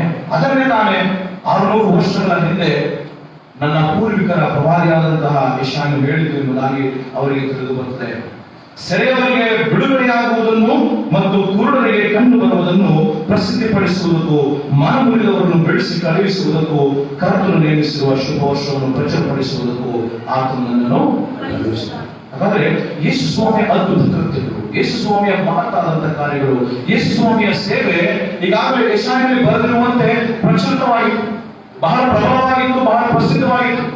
ಆ ಪ್ರಸಿದ್ಧವಾದಂತಹ ಕಾರ್ಯಗಳನ್ನು ಯೇಸು ಸ್ವಾಮಿ ಮಾಡಿಕೊಂಡು ಬಂದಿರುವಾಗ ಇವನು ಯಾಕೆ ಈ ರೀತಿ ಎಲ್ಲ ಮಾಡ್ತಾನೆ ಎಂಬುದಾಗಿ ಧಾರ್ಮಿಕ ಮುಖಂಡರಿಗೆ, ರಾಜಕೀಯ ಮುಖಂಡರಿಗೆ ಭಯವಾಗ್ತದೆ. ಯಾಕಂದ್ರೆ ಯೇಸು ಸ್ವಾಮಿಯನ್ನು ಅರಸನನ್ನಾಗಿ ಎತ್ತಿಕೊಂಡಾಡ್ತಾರೆ. ಯೇಸು ಸ್ವಾಮಿ ನಮ್ಮ ಜೀವದ ರಕ್ಷಕ, ನಮ್ಮ ಜೀವದ ಒಡೆಯ, ನಮಗೆ ಬರಬೇಕಾದಂತ ಮೆಸ್ಸಿಯ ಇವನೇ ಎಂಬುದಾಗಿ ಅವರು ಅರ್ಥ ಮಾಡಿಕೊಂಡಿದ್ರು. ಆ ಸಂದರ್ಭದಲ್ಲಿ ಆ ಜನರ ಮನಸ್ಸನ್ನು ಕೇಳಿಸಿದಂತ ಮುಖಂಡರು, ನಾಯಕರುಗಳು ಕಡೆಯಾಗಿ ಆತನ ಸಭಾಮಂದಿರದಲ್ಲಿ ಎದ್ದು ನಿಂತು ಈ ವಾಕ್ಯಗಳನ್ನು ಓದುವಾಗ ನಿಜಕ್ಕೂ ಯೇಸು ಸ್ವಾಮಿ ಮಾಡುತ್ತಿರ್ತಕ್ಕಂಥ ಕಾರ್ಯ ಅದು ದೇವರ ಕಾರ್ಯ, ಅದು ದೇವರು ನೇಮಿಸಿದಂತ ಸೇವೆ ಎಂಬುದಾಗಿ ಅವರು ಅರ್ಥವಾಗ್ತದೆ. ಆದಾಗ್ಯೂ ಅವರು ಸ್ವೀಕರಿಸುವುದಿಲ್ಲ. ಆದಾಗ್ಯೂ ಈ ಸ್ವಾಮಿಯನ್ನು ತಳ್ಳಿಬಿಡ್ತಾರೆ. ತಳ್ಳಿಬಿಟ್ಟಿದ್ದರಿಂದಲೇ ಇತರ ಜನಾಂಗದವರು, ಇತರ ವ್ಯಕ್ತಿಗಳು, ಇತರ ವಿಶ್ವಾಸಿಗಳು, ಧರ್ಮೀಯರು ಆತನನ್ನು ಸ್ವೀಕರಿಸ್ತಾರೆ. ಅದಕ್ಕಾಗಿ ಸಮಾರ್ಯದವನು ಅದ್ಭುತವನ್ನು ಹೊಂದಿ ಏನ್ ಮಾಡ್ತಾನೆ, ದೇವರನ್ನು ಮಹಿಮೆಪಡಿಸುವುದಕ್ಕೆ, ಕೀರ್ತಿಸುವುದಕ್ಕೆ ಕೃತಜ್ಞ ಭಾವನೆ ಸ್ವಾಮಿ ಬಳಿಗೆ ಬಂದು ಅಡ್ಡ ಬಿದ್ದು ಬೀಳ್ತಾನೆ, ನಮಸ್ಕಾರ ಮಾಡ್ತಾನೆ. ಆದ್ರೆ ತನ್ನ ಸ್ವಂತ ಜನರು ಲಾಭವನ್ನು ಪಡೆದರೆ, ಅದ್ಭುತಗಳನ್ನು ಪಡೆದರೆ, ಕುಷ್ಠರೋಗದಿಂದ ವಾಸ ಮಾಡ್ತಾರೆ. ಆದ್ರೆ ಯಾವುದೇ ರೀತಿಯಾದಂತ ದೇವರಿಗೆ ಕೃತಜ್ಞತೆಯನ್ನು ಸಲ್ಲಿಸುವುದಿಲ್ಲ. ಬೇರೆ ನಮ್ಮ ಬದುಕಿನಲ್ಲಿ ನಾವು ದೇವರಿಂದ ಹೊಂದಿದಂತ ಆಶೀರ್ವಾದಗಳಿಗಾಗಿ, ಅದ್ಭುತಗಳಿಗಾಗಿ, ಮಹತ್ವಗಳಿಗಾಗಿ, ಅಭಿವೃದ್ಧಿ ಬೆಳವಣಿಗೆ ಏಳಿಗೆಗಾಗಿ ನಾವು ಕೃತಜ್ಞತೆಯನ್ನು ಸಲ್ಲಿಸಲು ಹೋದರೆ ನಮಗೆ ಆಶೀರ್ವಾದವು ಮುಂದಿನ ದಿನಗಳಲ್ಲಿ ಅದು ಲಭಿಸುವುದಿಲ್ಲ, ಮುಂದುವರಿಯುವುದಿಲ್ಲ. ನಮ್ಮ ಮುಂದಿನ ಪೀಳಿಗೆಗೆ ಅದು ನಾವು ತೆಗೆದುಕೊಂಡು ಹೋಗುವುದಕ್ಕೆ ಸಾಧ್ಯವಾಗದಂತೆ ಆಗ್ತದೆ. ಹಾಗಾಗಿ ಯೇಸು ಸ್ವಾಮಿಯ ಈ ಸೇವೆಯ ಕಾರ್ಯಗಳನ್ನು ಮಾಡುವಂತಹ ಪರಿಸ್ಥಿತಿ ಈಗ ನಮಗೂ ನಿಮಗೂ, ನಮ್ಮ ಕ್ರೈಸ್ತ ಸಭೆಗಳಿಗೆ, ಕ್ರೈಸ್ತ ಜನರಿಗೆ ಇದೆ ಪ್ರೇರೆ. ಇಂತಹ ಸೇವೆಯಲ್ಲಿ ನಾವು ತೊಡಗಿಸಿಕೊಳ್ಳುವಾಗ ನಮ್ಮ ಕಾರ್ಯಗಳನ್ನು ದೇವರು ಅಭಿವೃದ್ಧಿ ಮಾಡ್ತಾರೆ, ನಮ್ಮ ಕಾರ್ಯಗಳನ್ನು ದೇವರು ಕೈಗೂಡಿಸ್ತಾರೆ. ನಮ್ಮ ಪ್ರಯತ್ನಗಳಲ್ಲಿ, ನಮ್ಮ ಕೆಲಸಗಳಲ್ಲಿ, ನಮ್ಮ ಉದ್ಯೋಗದಲ್ಲಿ, ನಮ್ಮ ವ್ಯವಹರಿಸುವಂತಹ ಸಮಯದಲ್ಲಿ ನಮಗೆ ಅಭಿವೃದ್ಧಿಯನ್ನು, ಬೆಳವಣಿಗೆಯನ್ನು, ಲಾಭಗಳನ್ನು ಯಥೇಚ್ಛವಾಗಿ ನೀಡಬೇಕು. ಕಳೆದ ವರ್ಷ ನಮಗೆ ನಷ್ಟದ ದಿವಸವನ್ನು ನಾವು ಅನುಭವಿಸಿದ್ದೇವೆ. ಆರ್ಥಿಕ ನಷ್ಟವಿದೆ, ಆಹಾರ ನಷ್ಟವಿದೆ, ಅನೇಕ ವಿಧವಾದಂತಹ ಕುಂದುಗಳಲ್ಲಿ, ಕೊರತೆಗಳಲ್ಲಿದ್ದೇವೆ. ನಮ್ಗೆ ಯಾವುದೇ ರೀತಿಯಂತ ಲಾಭವಿಲ್ಲ. ಆದರೆ ವಾಕ್ಯಭಾಗ ನಮಗೆ ಈ ದಿನ ನಮಗೆ ಕೊಡುವಂತಹ ವಚನಗಳು, ಅದು 61ನೇ ಅಧ್ಯಾಯ ಯೆಶಾಯನ ಪ್ರವಾಚನ ಗ್ರಂಥದಲ್ಲಿ ಹೇಳಿದ್ರೆ, ದೇವರು ಹೇಳಿದಾಗ ತನ್ನ ಜನರನ್ನು ಅವರು ನನ್ನ ಕಡೆಗೆ ತಿರುಗಿಕೊಂಡು ಬರುವಾಗ ನಾನು ಅವರಿಗೆ ಶುಭವರ್ತಮಾನವನ್ನು ಸಾರುವುದಕ್ಕೆ ಅವರನ್ನು ನಾನು ಕರೀತಾ ಇದ್ದೇನೆ. ಮನಮುರಿದಂತಹ ಪ್ರತಿಯೊಬ್ಬ ವ್ಯಕ್ತಿಗಳನ್ನು ನಾನು ಕಟ್ಟಿ ವಸ್ತು ಮಾಡ್ತೇನೆ. ಸೆರೆಯವರಿಗೆ ನಾನು ಬಿಡುಗಡೆಯನ್ನು ಕೊಡ್ತೇನೆ. ಬಂದಿಗಳಿಗೆ ಕರ ತೆರೆಯುವುದನ್ನು ಪ್ರಸಿದ್ಧಪಡಿಸುವುದಕ್ಕೆ ಯೆಹೋವನು ನೇಮಿಸಿರುವ ಶುಭ ವರುಷ ನಮ್ಮ ದೇವರ ಮುಯಿ ತೀರಿಸುವ ದಿನ. ಇವುಗಳನ್ನು ಪ್ರಚುರಗೊಳಿಸುವುದಕ್ಕೂ ದುಃಖಿತರೆಲ್ಲರನ್ನು ಸಂತೈಸುವುದಕ್ಕೂ ಚೀಯೋನಿನಲ್ಲಿರುವ ಶೋಕಿಸುವವರಿಗೆ ಬೂದಿಗೆ ಬದಲಾಗಿ ಶಿರೋಭೂಷಣ, ದುಃಖವಿದ್ದಲ್ಲಿ ಆನಂದ ತೈಲ, ಕುಂದಿದ ಮನಕ್ಕೆ ಪ್ರತಿಯಾಗಿ ಉತ್ಸಾಹ ಸ್ತೋತ್ರದ ವಸ್ತ್ರ, ಇವುಗಳನ್ನು ಬೋಧಿಸಿಕೊಡುವುದಕ್ಕೂ ಆತನು ನನ್ನನ್ನು ಕಳುಹಿಸಿದ್ದಾನೆ. ಬೇರೆ ನೀವು ಕುಂದಿ ಹೋಗಿದ್ದರೆ ನಿಮ್ಮ ಕುಂದುವಿಗೆ ಇರುವುದಿಲ್ಲ. ನೀವು ದುಃಖದಲ್ಲಿದ್ದರೆ ಇನ್ನು ಸುಖದಲ್ಲಿರ್ತೀರಿ. ನೀವು ನಷ್ಟದಲ್ಲಿದ್ದರೆ ಇನ್ನು ನೀವು ಲಾಭದಲ್ಲಿರ್ತೀರಿ. ನಿಮ್ಮನ್ನು ಮನನೊಯಿಸಿದಂತಹ ಜನರೇ ನಿಮ್ಮನ್ನು ಸನ್ಮಾನಿಸುವಂತವರಾಗಿ ಬರ್ತಾರೆ. ನಿಮ್ಮನ್ನು ತಿರಸ್ಕರಿಸುವುದಲ್ಲವೇ ನಿಮ್ಮನ್ನು ಪುರಸ್ಕರಿಸುವುದಕ್ಕೂ ಮತ್ತು ನಿಮ್ಮನ್ನು ಸ್ವೀಕರಿಸುವುದಕ್ಕೂ ಮುಂದಾಗ್ತಾರೆ ಎಂಬುದಾಗಿ ದೇವರ ವಾಕ್ಯ ಹೇಳ್ತಾರೆ. ನೀವು ಎಷ್ಟು ಅವಮಾನ ಪಟ್ಟಿದ್ದೀರಿ, 7ನೇ ವಚನ, ನಿಮಗಾದ ಅವಮಾನಕ್ಕೆ ಬದಲಾಗಿ 2ರಷ್ಟು ಮಾನವನ್ನು ನೀವು ನಾಚಿಕೆ ಪಟ್ಟದ್ದಕ್ಕೆ ಪ್ರತಿಯಾಗಿ ನೀವು ತಮ್ಮ ಸ್ವಾಸ್ಥ್ಯದಲ್ಲಿ ಇಟ್ಟುವರು. ಹೀಗೆ ತಮ್ಮ ದೇಶದಲ್ಲಿ 2ರಷ್ಟನ್ನು ಅನುಭವಿಸುವರು, ಇವರಿಗೆ ಶಾಶ್ವತ ಸಂತೋಷವಾಗುವುದು. ದೇವರು ವಾಗ್ದಾನ ಮಾಡ್ತಾ ಇದ್ದಾರೆ, ನಿಮ್ಮ ದುರವಸ್ಥೆಯನ್ನು ಸುವ್ಯವಸ್ಥೆಯನ್ನು ನಾನು ದಯಪಾಲಿಸ್ತೇನೆ. ದುರವಸ್ಥೆಯಿಂದ ನಿಮ್ಮನ್ನು ಬಿಡಿಸಿ ನಾನು ಸುವ್ಯವಸ್ಥೆಯನ್ನು ನಾನು ದಯಪಾಲಿಸ್ತೇನೆ. ಅದೇ ರೀತಿಯಲ್ಲಿ ಈ ದಿನ ಹೇಳ್ತಾ ಇದ್ದೇನೆ, ನೀವು ಹೊಂದಿದಂತ ಅವಮಾನಕ್ಕೆ ಪ್ರತಿಯಾಗಿ 2ರಷ್ಟು ನೀವು ನಿಮ್ಮನ್ನು ಕ್ರೈಸ್ತರೆಂಬುದಾಗಿ ವಿವರಿಸುವಂತ ವ್ಯಕ್ತಿಗಳೇ, ಕ್ರೈಸ್ತರು ಶ್ರೇಷ್ಠರೆಂಬುದಾಗಿ ನಿಮ್ಮನ್ನು ಪುರಸ್ಕರಿಸುವಂತ ದಿನಗಳು ಬರುತ್ತದೆ. ನಿಮ್ಮನ್ನು ಅವಮಾನಿಸಿದಂತ ಮಾತುಗಳು ಸನ್ಮಾನದ ಮಾತುಗಳಾಗಿ ದೇವರು ಮಾರ್ಪಡಿಸ್ತಾರೆ. ನಿಮಗೆ ಅಡ್ಡಿಯಾದಂತಹ ಜನರೇ ಅವರೇ ನಿಮಗೆ ಸರಾಗವಾದಂತಹ ಮಾರ್ಗಗಳು, ಸುಲಲಿತವಾದಂತಹ ಮಾರ್ಗಗಳು ನಿಮಗೆ ರೆಡ್ ಕಾರ್ಪೆಟ್ ಹಾಕಿ ನಿಮ್ಮನ್ನು ಬರಮಾಡಿಕೊಳ್ಳುವಂತ ದಿನಗಳನ್ನು ಬರಮಾಡ್ತಾರೆ. ದೇವರು ಬಯಸುವಂಥದ್ದು ಬಡವರಿಗೆ ಶುಭವರ್ತಮಾನವನ್ನು ನೀವು ಸಾರಲಿ. ಇಂತಹ ಕೃತ್ಯಗಳಲ್ಲಿ ನೀವು ತೊಡಗಿಸಿಕೊಂಡ್ರೆ ನಿಮ್ಮ ಉದ್ಯೋಗದಲ್ಲಿ, ನಿಮ್ಮ ವ್ಯವಹಾರದಲ್ಲಿ, ನಿಮ್ಮ ಬದುಕಿನಲ್ಲಿ ನ್ಯಾಯ, ನೀತಿ, ಸತ್ಯ ಧರ್ಮದಿಂದ ಸಂಪಾದನೆ ಮಾಡಿ ಅದಕ್ಕನುಸಾರವಾಗಿ ನೀವು ಬದುಕಿರಿ. ದಿಕ್ಕಿಲ್ಲದವರು, ಬಡವರನ್ನು ನೀವು ಕಾಪಾಡಿ, ಪೋಷಿಸಿ, ಪರಾಮರಿಸಿ, ವಿಧವೆಯರನ್ನು ವಿಧವೆಯರನ್ನು ನೀವು ಕಾಪಾಡುವಂಥದ್ದು ನಮ್ಮ ಕರ್ತವ್ಯ. ಇದು ಸಭೆಯ ಜವಾಬ್ದಾರಿ. ಇದು ಕ್ರೈಸ್ತರಾದ ನನ್ನ ನಿಮ್ಮೆಲ್ಲರ ಕರ್ತವ್ಯ, ಜವಾಬ್ದಾರಿ ಎಂಬುದಾಗಿ ವಾಕ್ಯವಾಗ ತಿಳಿಸಿದ್ದೇವೆ. ಇಂದಿನ ದಿನಮಾನಗಳಲ್ಲಿ ಈ ಹೊಸ ವರ್ಷವನ್ನು ಕಂಡಂತ ನಾವು ಹೊಸದಾದಂತಹ ಆಶೀರ್ವಾದಗಳು, ಹೊಸದಾದಂತಹ ಲಾಭವನ್ನು ನಾವು ಪಡೆಯಬೇಕಾದ್ರೆ, ನಮ್ಮ ಜೀವಿತ ಸಾರ್ಥಕವಾಗಬೇಕಾದ್ರೆ, ನಮಗೆ ಆರೋಗ್ಯ, ನಮಗೆ ಸುಕ್ಷೇಮ, ನಮಗೆ ಲಾಭದಾಯಕವಾಗಿರುವಂತಹ ಪ್ರತಿಯೊಂದು ಸಂಗತಿಗಳನ್ನು ನಾವು ಇಂದಿನಿಂದ ಮುಂದಿನ ದಿನಗಳಲ್ಲಿ ನಾವು ಅನುಭವಿಸಬೇಕಾದ್ರೆ ಈ ರೀತಿಯಾದಂತಹ ಮಾದರಿಯಲ್ಲಿ ನಾವು, ಈ ರೀತಿಯಾದಂತಹ ಮಾರ್ಗದಲ್ಲಿ ನಾವು ಬದುಕಬೇಕು. ಯೇಸು ಸ್ವಾಮಿಯನ್ನು ತಳ್ಳಿಬಿಟ್ಟಂತ ನಜರೇತಿನವರಾಗಿ ನಾವಿರದೆ ಯೇಸು ಸ್ವಾಮಿಯಂತ ಕಾರ್ಯಗಳನ್ನು ನಾವು ಸ್ವೀಕರಿಸೋಣ. ಅದನ್ನು ನಮ್ಮ ಬದುಕಿನ ಗುರಿಯನ್ನಾಗಿ ಇರಿಸಿಕೊಳ್ಳೋಣ. ಅದಕ್ಕೆ ತಕ್ಕದಾದ ರೀತಿಯಲ್ಲಿ ನಾವು ಬದುಕೋಣ. ನಮ್ಮ ಜೀವಿತದ ಪ್ರತಿನಿತ್ಯದ ಮಾಡುವೆಯಲ್ಲಿ ನ್ಯಾಯಕ್ಕೆ, ನೀತಿಗೆ ತಕ್ಕ ಹಾಗೆ ನಾವು ಜೀವಿಸೋಣ. ಧರ್ಮಕ್ಕನುಸಾರವಾಗಿ ನಾವು ಬದುಕೋಣ. ಕ್ರೈಸ್ತರು ಎನ್ನುವಂಥದ್ದು ಯಾರಿಸುವಿಕೆಗೆ ಅಥವಾ ಗೇರಿಗೆ ತುತ್ತಾಗದ ಹಾಗೆ ಶ್ರೇಷ್ಠರೆಂಬುದಾಗಿ ನಮ್ಮ ಕಾರ್ಯಗಳ ಮೂಲಕ, ನಮ್ಮ ವ್ಯವಹಾರದ ಮೂಲಕ, ನಮ್ಮ ನುಡಿಗಳಿಂದ, ನಮ್ಮ ವ್ಯಕ್ತಿತ್ವಗಳಿಂದ ತೋರಿಸುವಾಗ ದೇವರಿಗೂ ಮಾನ, ನಮಗೂ ಮಾನ. ದೇವರಿಗೂ ಒಂದು ಮಹಿಮೆ, ನಮ್ಮ ಕಾರ್ಯಗಳನ್ನು ಸಹ ಮಹಿಮಾದ್ಭುತವಾದಂತಹ ರೀತಿಯಲ್ಲಿ ನಡೆಸುವಂತಾಗಿದ್ದಾರೆ. ಪ್ರಾರ್ಥನಾಪೂರ್ವಕವಾಗಿ ದೈನ್ಯ ಭಾವದಿಂದ ದೇವರ ಕಡೆಗೆ ಬಂದಿರುತ್ತೇವೆ. ನೀವು ಪ್ರತಿನಿತ್ಯವೂ ನಿಮ್ಮ ಕೆಲಸಗಳಲ್ಲಿ ತೊಡಗಿಸಿಕೊಳ್ಳುವುದಕ್ಕಿಂತ ಮುಂಚಿತವಾಗಿ, ನಿಮ್ಮ ಕಾರ್ಯಗಳು, ನಿಮ್ಮ ಯೋಜನೆಗಳನ್ನು ಮಾಡುವುದಕ್ಕಿಂತ ಮುಂಚಿತವಾಗಿ ಮೊದಲು ನೀವು ದೇವರಿಗೆ ಸಮರ್ಪಿಸಿರಿ. ಮೊಣಕಾಲುಗಳಾಗಿ ನೀವು ದಿನಂಪ್ರತಿ ನೀವು ಆಲಯಕ್ಕೆ ಬಂದು ನೀವು ಪ್ರಾರ್ಥನೆ ಮಾಡಿರಿ. ತದನಂತರದಲ್ಲಿ ನೀವು ಮಂಡ್ಯ ಕೆಲಸಕ್ಕಾಗಲಿ, ಯಾವುದೇ ಕೆಲಸಕ್ಕಾಗಲಿ, ಯಾವುದೇ ವ್ಯವಹಾರಕ್ಕಾಗಲಿ, ಯಾವುದೇ ಉದ್ಯೋಗಕ್ಕಾಗಲಿ ನೀವು ತೆರಳಿರಿ. ನಿಮಗೆ ಶುಭವು, ಕೃಪೆಯು ನಿಶ್ಚಯವಾಗಿದೆ. ದೇವರ ವಾಕ್ಯವು ಮೊನ್ನೆಯ ಒಡಂಬಡಿಕೆ ಆಧಾರದಲ್ಲಿ ತಿಳಿಸಿದಂತೆ ನಿಮ್ಮ ದುರವಸ್ಥೆಯನ್ನು ತಪ್ಪಿಸಿ ಆತನು ಸುವ್ಯವಸ್ಥೆಯನ್ನು ನೀಡುತ್ತಾನೆ. ನಿಮಗೆ ಸಂದಂತ ನಷ್ಟಕ್ಕೆ ಇಂದಿನ ವರ್ಷ, ಈ ವರ್ಷಕ್ಕೆ ಹೆಚ್ಚಾದಂತ ಲಾಭಕ್ಕೆ ನಡೆಸ್ತಾನೆ. ನಿಮ್ಮ ಅನಾರೋಗ್ಯವು ಹೋಗಿ ಆರೋಗ್ಯಕ್ಕೆ ಬರುತ್ತದೆ. ಅಸೌಖ್ಯವು ಹೋಗಿ ಸೌಖ್ಯದಲ್ಲಿಗೆ ಬರ್ತದೆ. ಅಸ್ವಸ್ಥತೆಯಿಂದ ನಿಮ್ಮನ್ನು ಸ್ವಸ್ಥತೆಗೆ ನಡೆಸ್ತಾನೆ. ನಿಮ್ಮ ದುರವಸ್ಥೆಯಿಂದ ಸುವ್ಯವಸ್ಥೆಗೆ ದೇವರನ್ನು ನಡೆಸುವುದಕ್ಕೆ ಸಿದ್ಧನಾಗಿದ್ದಾನೆ. ನೀವು ನಿಮ್ಮನ್ನು, ನಿಮ್ಮ ಬದುಕನ್ನು, ನಿಮ್ಮ ಉದ್ಯೋಗವನ್ನು, ನಿಮ್ಮ ಸರ್ವಸ್ವಗಳನ್ನೇ ಆತನಿಗೆ ಸಮರ್ಪಿಸುವಾಗ ಮಾತ್ರ ಇದು ಸಾಧ್ಯ. ಆತನು ಹೇಳುವ ತಲೆಯಲ್ಲಿ ಬದುಕುವಾಗ ಮಾತ್ರವೇ. ಯಾವುದೇ ರೀತಿಯಲ್ಲಿ ಲಘು ಮನಸ್ಸಿನಿಂದ ವಾಕ್ಯವನ್ನು ನೀವು ಪರಿಗಣಿಸಬೇಡ್ರಿ. ನಿಷ್ಠೆಯಿಂದ, ಪ್ರಾಮಾಣಿಕತೆಯಿಂದ ವಾಕ್ಯಕ್ಕೆ ಬದ್ಧರಾಗಿರಿ, ದೇವರಿಗೆ ವಿಧೇಯರಾಗಿರಿ. ನಿಮ್ಮ ಕಾರ್ಯಗಳನ್ನು ದೇವರಿಗೆ ಒಪ್ಪಿಸಿಕೊಡ್ರಿ. ಆತನ ನಿಮಗೆ ಎಲ್ಲಾ ರೀತಿಯ ಮೇಲುಗಳನ್ನು ದಯಪಾಲಿಸುವನಾಗಿರ್ತಾನೆ. 37ನೇ ಕೀರ್ತನೆ 5 ವರ್ಷ ಹೇಳಿದೆ, ನಿನ್ನ ಭೂಯಾತ್ರೆಯ ಚಿಂತೆಯನ್ನು ಕರ್ತ ಒಪ್ಪಿಸಿ ಯೆಹೋವನಲ್ಲಿ ನೀನು ಭರವಸೆಯಿಂದಿರು ಎಂಬುದಾಗಿ ಹೇಳಿದೆ. ನಿನ್ನ ಎಲ್ಲಾ ನಡವಳಿಕೆಯಲ್ಲಿ ದೇವರ ಚಿತ್ತಕ್ಕೆ ವಿಧೇಯನಾಗಿರು ಎಂಬುದಾಗಿ ಜ್ಞಾನೋದಯಗಳ ಗ್ರಂಥ 3ನೇ ಅಧ್ಯಾಯದಲ್ಲಿ ಹೇಳಿದೆ. ಹಾಗಾದ್ರೆ ನೀವು ಸಂಪಾದಿಸುವಂತ ಎಲ್ಲ ಫಲಗಳನ್ನು, ಪ್ರಥಮ ಫಲಗಳನ್ನು ದೇವರಿಗೆ ತಂದು ಅರ್ಪಿಸಿ. ಹಾಗಾದ್ರೆ ನಿಮ್ಮ ಜೀವಿತವು ಹಸನಾಗುವಂತದ್ದಾಗಿದೆ, ಆಶೀರ್ವಾದಕ್ಕೆ ಪಾತ್ರರಾಗುವಂತದ್ದಾಗಿದೆ. ನಿಮ್ಮ ಬದುಕು ಮಾರ್ಪಡುವಂತಹ, ಬದಲಾಗುವಂತಹ ಪರಿಸ್ಥಿತಿಗೆ ಬರಲಿದೆ. ದೇವರ ವಾಕ್ಯವು ಖಂಡಿಸುವುದಕ್ಕೂ ನಮ್ಮನ್ನು ಎಚ್ಚರಿಸುವುದಕ್ಕೂ ಅದೇ ವೇಳೆ ಆಶೀರ್ವಾದದ ವಾಗ್ದಾನಗಳನ್ನು ನೀಡುವುದಕ್ಕೂ ಸಿದ್ಧವಾಗಿದೆ. ಖಂಡನೆಗೆ ಗುರಿ ಆಗ್ತೀವಾ, ಶಿಕ್ಷೆಗೆ ಗುರಿ ಆಗ್ತೀವಾ, ಇಲ್ಲವೇ ಆಶೀರ್ವಾದಕ್ಕೆ ಗುರಿ ಆಗ್ತೀವಾ, ದೇವರ ಸೌಭಾಗ್ಯಕರವಾದಂತಹ ದಿನಗಳನ್ನು ನಾವು ಅನುಭವಿಸ್ತೇವಾ, ನಮ್ಮ ಕೈಯಲ್ಲಿರುತ್ತದೆ. ದೇವರ ವಾಕ್ಯಕ್ಕೆ ನಾವು ನಿಷ್ಠೆಯಿಂದ, ನ್ಯಾಯ, ನೀತಿ, ಸತ್ಯಧರ್ಮದಿಂದ ಬದುಕಿದರೆ ನಮ್ಮ ಕಾರ್ಯಗಳು ಸಾರ್ಥಕ. ದೇವರ ವಾಕ್ಯಕ್ಕೆ ಅವಿಧೇಯರಾಗಿ, ದೇವರ ಮಾತುಗಳಿಗೆ ನಾವು ವಿಧೇಯತೆಯನ್ನು ತೋರದೆ ವಿರುದ್ಧವಾಗಿ ನಿಂತರೆ ನಮಗೆ ಕಳೆದ ವರ್ಷಕ್ಕಿಂತಲೂ ಹೆಚ್ಚಾದಂತಹ ನಷ್ಟ, ಕಳೆದ ವರ್ಷಕ್ಕಿಂತಲೂ ಹೆಚ್ಚಾದಂತಹ ಕಷ್ಟಗಳನ್ನು ನಾವು ಅನುಭವಿಸಬೇಕಾಗಿದೆ. ದೇವರ ಆಶೀರ್ವಾದಕ್ಕೆ ನೀವು ಪಾತ್ರರಾಗಿ, ದೇವರು ನಿಮ್ಮನ್ನು ತನ್ನ ಆಶೀರ್ವಾದಗಳ ದಿನಗಳಲ್ಲಿ ನಿಮ್ಮನ್ನು ದೇವರಾತ್ಮನ ಮೂಲಕವಾಗಿ ನಡೆಸಿ ನಿಮ್ಮನ್ನು ಉತ್ತರಿಸಿ ಕಾಪಾಡಲಿ. ಆಮೆನ್.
ನಾವೆಲ್ಲರಿಗೂ ಅಪೊಸ್ತಲರ ವಿಶ್ವಾಸ ಸೂತ್ರವನ್ನು ಅಧ್ಯಯನ ಮಾಡೋಣ.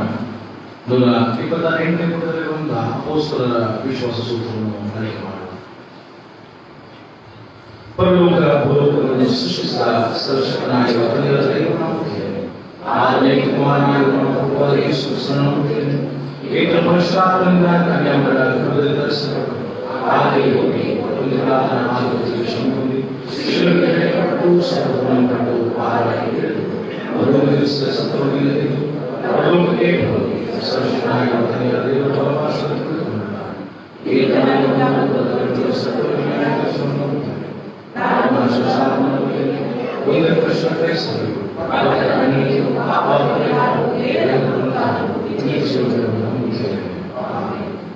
ಇನ್ನೂರ 99ನೇ ಸಂಗೀತವನ್ನು ಮಾಡೋಣ. 99ನೇ ಸಂಗೀತ ಜೀವವಾಕ್ಯದ ಗಾನ ವಿಭಾಗಿ ಮಾಡಿ ದೇವ ಪ್ರೀತಿಯ ವಿವರ ವರ್ಣಿಸಿ ಹೇಳಿ.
ದೇವರ ಆಶೀರ್ವಾದ ವಿಶ್ವಾಸ ಹೊಂದಿಕೊಳ್ಳಿ. ದೇವರು ನಿಮ್ಮನ್ನು ಆಶೀರ್ವದಿಸಿ ಕಾಪಾಡಲಿ. ದೇವರು ನಿಮ್ಮನ್ನು ಪ್ರಸನ್ನ ಮುಖದ ನೋಡಿ ನಿಮ್ಮ ಮೇಲೆ ದಯ ಬಿಡಲಿ. ದೇವರ ಮೇಲೆ ಕಟಾಕ್ಷಗಳು ಸಮಾಧಾನ ಶಾಂತಿ ನೆಮ್ಮದಿಯನ್ನು ಅಭಿವೃದ್ಧಿ ಬೆಳವಣಿಗೆ ಏಳಿಗೆಯನ್ನು ನಮ್ಮ ಭವಿಷ್ಯದ ದಿನಮಾನಗಳಲ್ಲಿ ನಿತ್ಯವೂ ಅನುಗ್ರಹಿಸಲಿ.